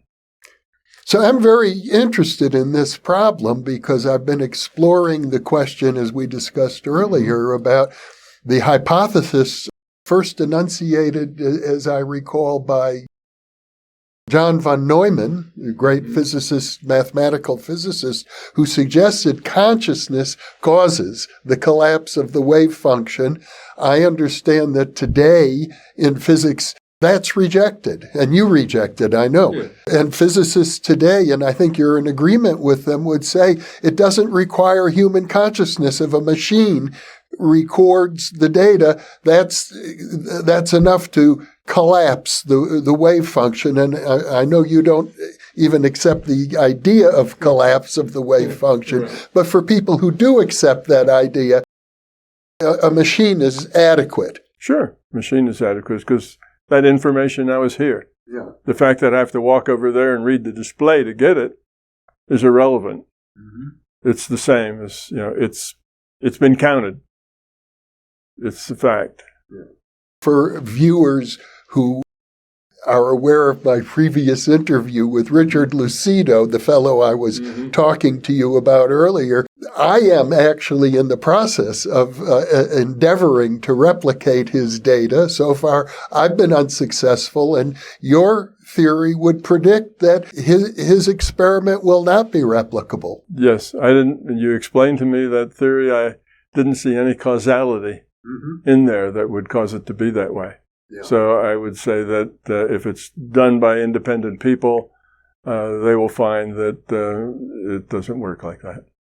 Now, why it has worked like that for him multiple times could be any number of reasons why that happens that way. It could be that there's some bias in his methodology that creates it. That often is the case. It also could be that there's some reason that some lesson he has to learn by having that experience, seeing those things like that. Maybe that's going to help him open up to a bigger picture somehow, or maybe he needs a little comeuppance in the field of ego, where he says something and it turns out it's not right. I don't know. There could be some reason why he gets that data consistently. So it's not that, that's necessarily a random event or something. It's just, you can flip a coin, you can flip 3 coins and get heads all 3 times. Sure. That happens sometimes. And you can sometimes even do that 3 times in a row. Or 10 times in a row. Yeah, that happens. Well, the probability of it is, 10 to the minus 6 or something that happens. But it can happen. So that's the thing. That's why good science requires, hundreds of, I shouldn't say hundreds, but many replications. And Richard Lucido acknowledges that. Many replications. Yeah. So, yes, you can do that. So, yes, that data, if the data isn't measured and if there's uncertainty in the data, what it says, then that data is up for being changed with intent until a measurement is made which fixes it. So that's the way it is. And data can come. Information can come and go. The machine measured it. It had it there. And then if you went and counted it, of course, you'd find what the machine found. But if you erase it, that machine isn't going to tell you, yeah, but I counted it and it was something else. It's gone. That information has been erased. And once it's been erased, now it's right back where it was. That's because this is a virtual reality. You see, that doesn't make sense in a physical reality. It's just hard to, it doesn't make sense. But in a virtual reality, where the reality is generated, and it's a probabilistic reality. And what that means is that you don't have any logic telling you what has to happen next. Right. If you go from the bottom up, you say, well, here's everything that happened last delta t, and I know how the state of all these things are moving or changing, so the next delta t is going to be this. And you know that. You can predict what happens next from knowing what's happened before. Yeah. In a probabilistic reality, you don't have that. Yeah. So how do you determine what's going to happen next? That's the random draw from the probability distribution of the possibilities. So that's how the system determines what happens next. So whenever you do something where you're getting an unknown, what that unknown turns out to be is a random draw, because there's no information in the system to say, well, it has to be this. There's only probability, and that's what it is. Many people I know, including people into remote viewing, talk about the matrix, or sometimes they refer to it as the Akashic field, which supposedly contains all information about everything that ever happened and even everything that ever will happen, which is how they would explain precognition. Right. Which would imply, if such an Akashic field exists, you could never erase permanently what the machine detected. Yes, see, the way that works, though, there is such a field. There is that database. That data is the data that's necessary for the rendering engine to render the virtual reality. And it's a probability database. Everything that could possibly happen, all the possibilities, and the probability that it will. That's the database. As time goes on, that now becomes a historic database. Everything that could have happened and the probability that it would have. So you have all that information there. So yes, that machine got that, and it was some number, right? But that number had not been entered into the virtual reality yet. That number wasn't a part of this virtual reality. It was just on that dial or on that readout on that machine. Okay, now the machine gets it erased. So you can look at if you look at the records, it tells you what's likely to happen, okay, in the future, the probable future part, and there's a past part. What did happen? So, all right, so you can maybe go back to that part, and that information is non-physical and is there. What did happen at that time? And then it did get erased. But that doesn't affect the reality here. That's in a non-physical space. That's in the space of consciousness. It has nothing to do with the virtual reality. I shouldn't say it has nothing to do, but it's different than this virtual reality. So it doesn't change things here. But it's accessible to us. Well, that's what remote viewers would but say. It's not accessible to us with certainty. Right. It's only accessible to us with uncertainty. It's not a certain thing. If you go over and look at it, take a picture of it and read it, it's certain. It said 325, period. You remote view it, I think it's maybe 325, but I don't really know for sure. You see, there's uncertainty, so that kind of blows it. It's not a fact. It's just a probability or just an assessment or a guess. So you don't know it. You can't remote view. You don't bring back things with certainty when you remote view. So that would be the thing that makes that not work. Remote viewing, because it's somewhere else and not here, is not part of our objective things, and only our objective things can be facts. Well, Tom, this has been a fascinating discussion, as always. I wonder if you have any final thoughts before we conclude our conversation today? There's a lot of strange things out there that happen to people. If you are in your business of parapsychology, you run into a lot of them. I have. And there's a lot of things that are really hard to explain, very difficult to explain, and you just have to shake your head and say, don't know why that works that way, don't know how it works that way. And I also run into those same things. I talk to lots and lots of people who have very, very strange experiences because I'm somebody that they can talk to. They can't tell their family, they don't tell their friends, but they tell me because they figure I will understand and won't be judgmental. So I hear a lot of strange things. And so far, all of them can be explained with the model of this is a virtual reality. Consciousness is a computer. I can come to rational understandings of all of those things. I've looked and looked for, there was almost 20 years between when I said, this is a model of reality and this is the model of reality. I changed that after close to 20 years of looking for exceptions, looking for things it didn't explain, looking for things that it failed to explain. And I don't mind it failing because that's just tells you where you need to understand something better. Yep. So I'm as anxious to find a failure as I am to find something that works. Matter of fact, the failures are even more important if you find those. So I've been very open to looking at things to find those failures. The theory, it means that I don't understand it all yet. I've missed something. There's something else going on that I haven't thought of. And after those 20 years, I haven't really found anything. Now, I did find a few things that I said, oh, gee, I don't know how my theory would explain that. And I had to go back and think a while. And I usually could say, oh, yes, that's right, because I have the same habits you do. There's a certain number of reds and blues in that bucket, and that's it. It's fixed. When they pour that in, it doesn't change.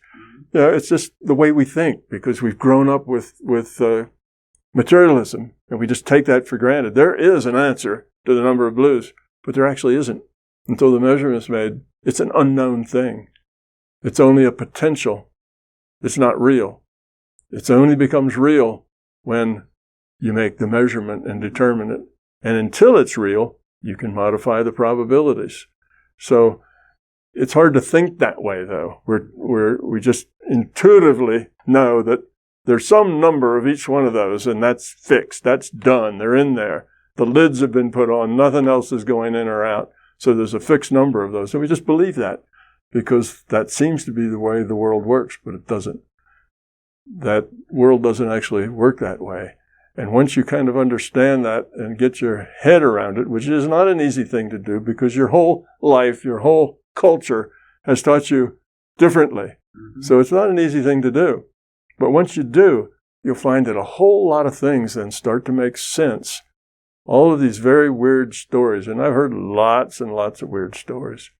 I had a weird story of a lady driving down the street with a direct head-on into the driver's side of the door. It was going to be a T-bone, and her car in a flash of light went right through the other car, and she stopped on the other side of the road shaking, and she saw the other car drive on. I've heard similar stories. Yeah. And, that's just some of the weird stories I've heard. Yeah, there's lots of these. Yeah. And you can explain that in a virtual reality, but you can't explain it any other way. Mm-hmm. So all of these things have a rational explanation.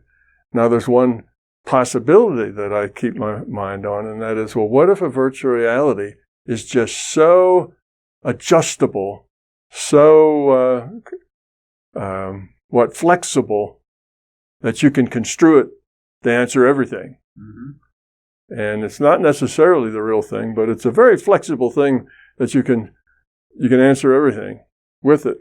And that may mean that it's just you've picked a solution that is very adjustable, and you can adjust it to.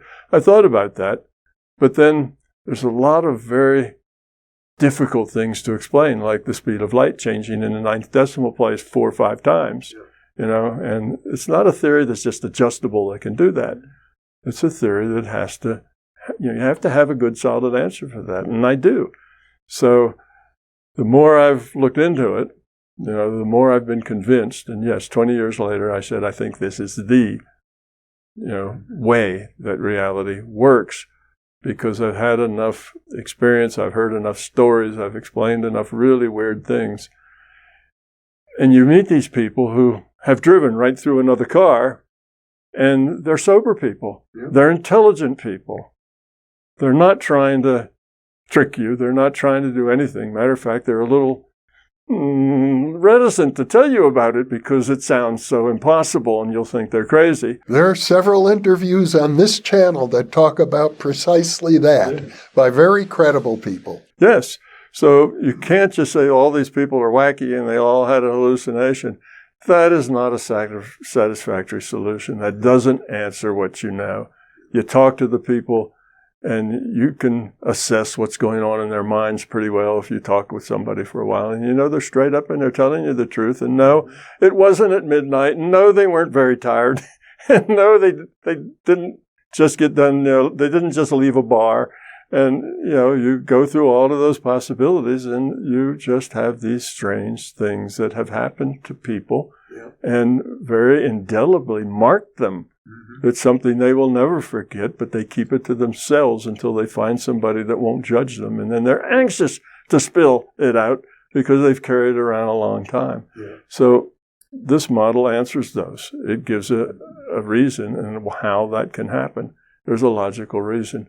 And yes, this metaphor of computers, this is a data metaphor that I have in my model. It's a model. I threw it together. I made up the names. I did all that because I realized here's a function that consciousness has to perform in order for my experience to make sense. So I'd make it, that's a IUOC. We had to have that. And then I'd have to have a logical story of why that had to happen. Not how that could have happened or that it's possible that it happened, but that it had to happen. There was no other choice. That has to be included. So that's how I made the model up. But yes, it's me coming up with the best thing I could think of to answer all the questions. But I've been pretty careful about not tricking myself or not trying, just making things up. And I've done a lot of research and talking with people. And I give people credibility when they're serious people telling you things and it's hard for them to tell it. It's a true thing. It's what they experienced. And yes, people do have momentary delusions perhaps, but not like this. These are very specific things that happened. Yep. It's not like, well, I lost consciousness and when I came to, life was like this. No, these are things they've lived through second by second. Mm-hmm. And I judge most of those to be solid descriptions of what somebody experienced. So, yeah, I'm like everybody else, doing my best, to find answers. And I came across this idea of it being a virtual reality in kind of a backwards way. I was trying to understand the paranormal. I did a lot of paranormal stuff with Bob Monroe, and I was trying to come up with a model for it. And eventually, I had this piece and this piece and this piece. It's like a puzzle. And I've got a bunch of pieces, but I can't fit them together. I don't know how they interrelate with each other. And I eventually came up to the idea, it's just information. Bong, and then suddenly that made a whole lot of things clear. The paranormal, it's about information. It's getting information. Remote viewing is getting information, right? Reading tea leaves, it's about getting information. Whatever it is that's going on, it's all information-based. And as I got that, things started to clear up. And I just took one step at a time until I kind of built this thing up. But it took me 40 years to do it. It wasn't an easy thing. And I didn't, go out to Bob and Rose and then figure out how the world worked. It was a long, long path over many, many years to come to these conclusions. But the thing that's important about them, more important than understanding the paranormal, more important than a more general, more accurate physics, is that materialism comes with an ethic of control, power, and force. That's the ethic that goes with materialism. Materialism says the only thing that really exists is this stuff out here in the world. And it belongs to everybody, but not this part. This is mine. I'll just take it, and I won't let you take it away from me because I have force.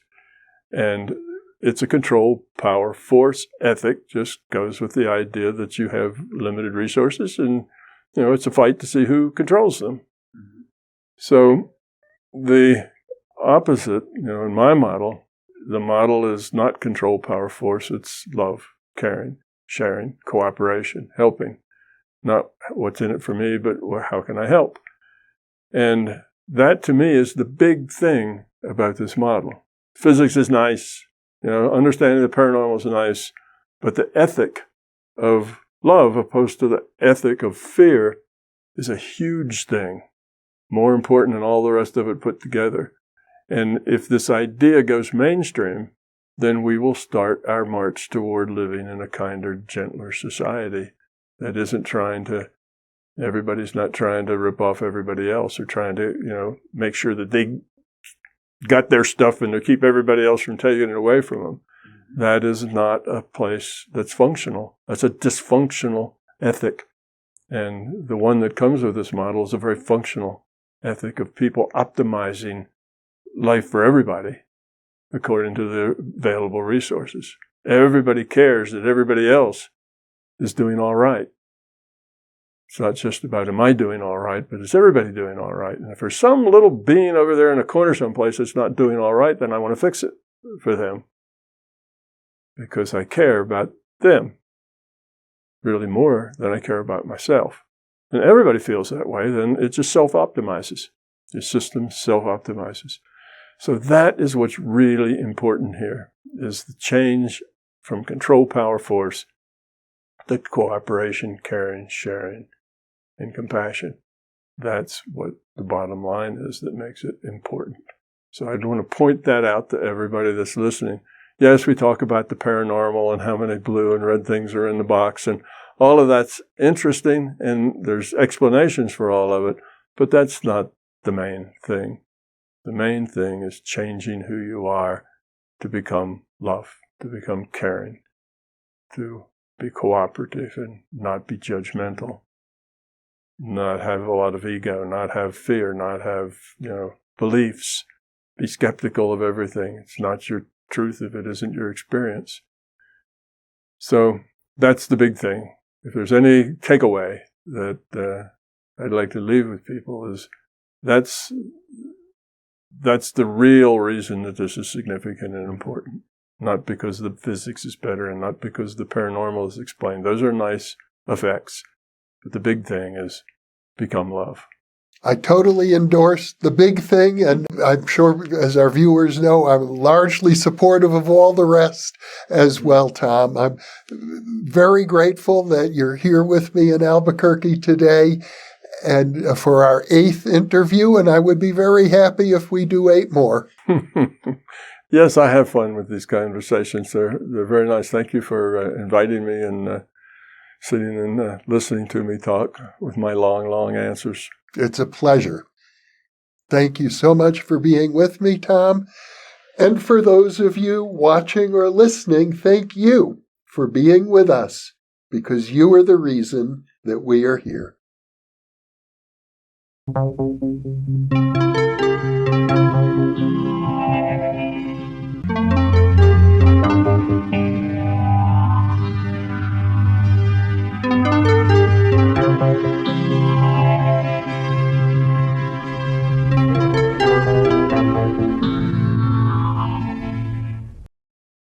For early access to our videos and live stream events, sign up for our free weekly newsletter at newthinkingaloud.org.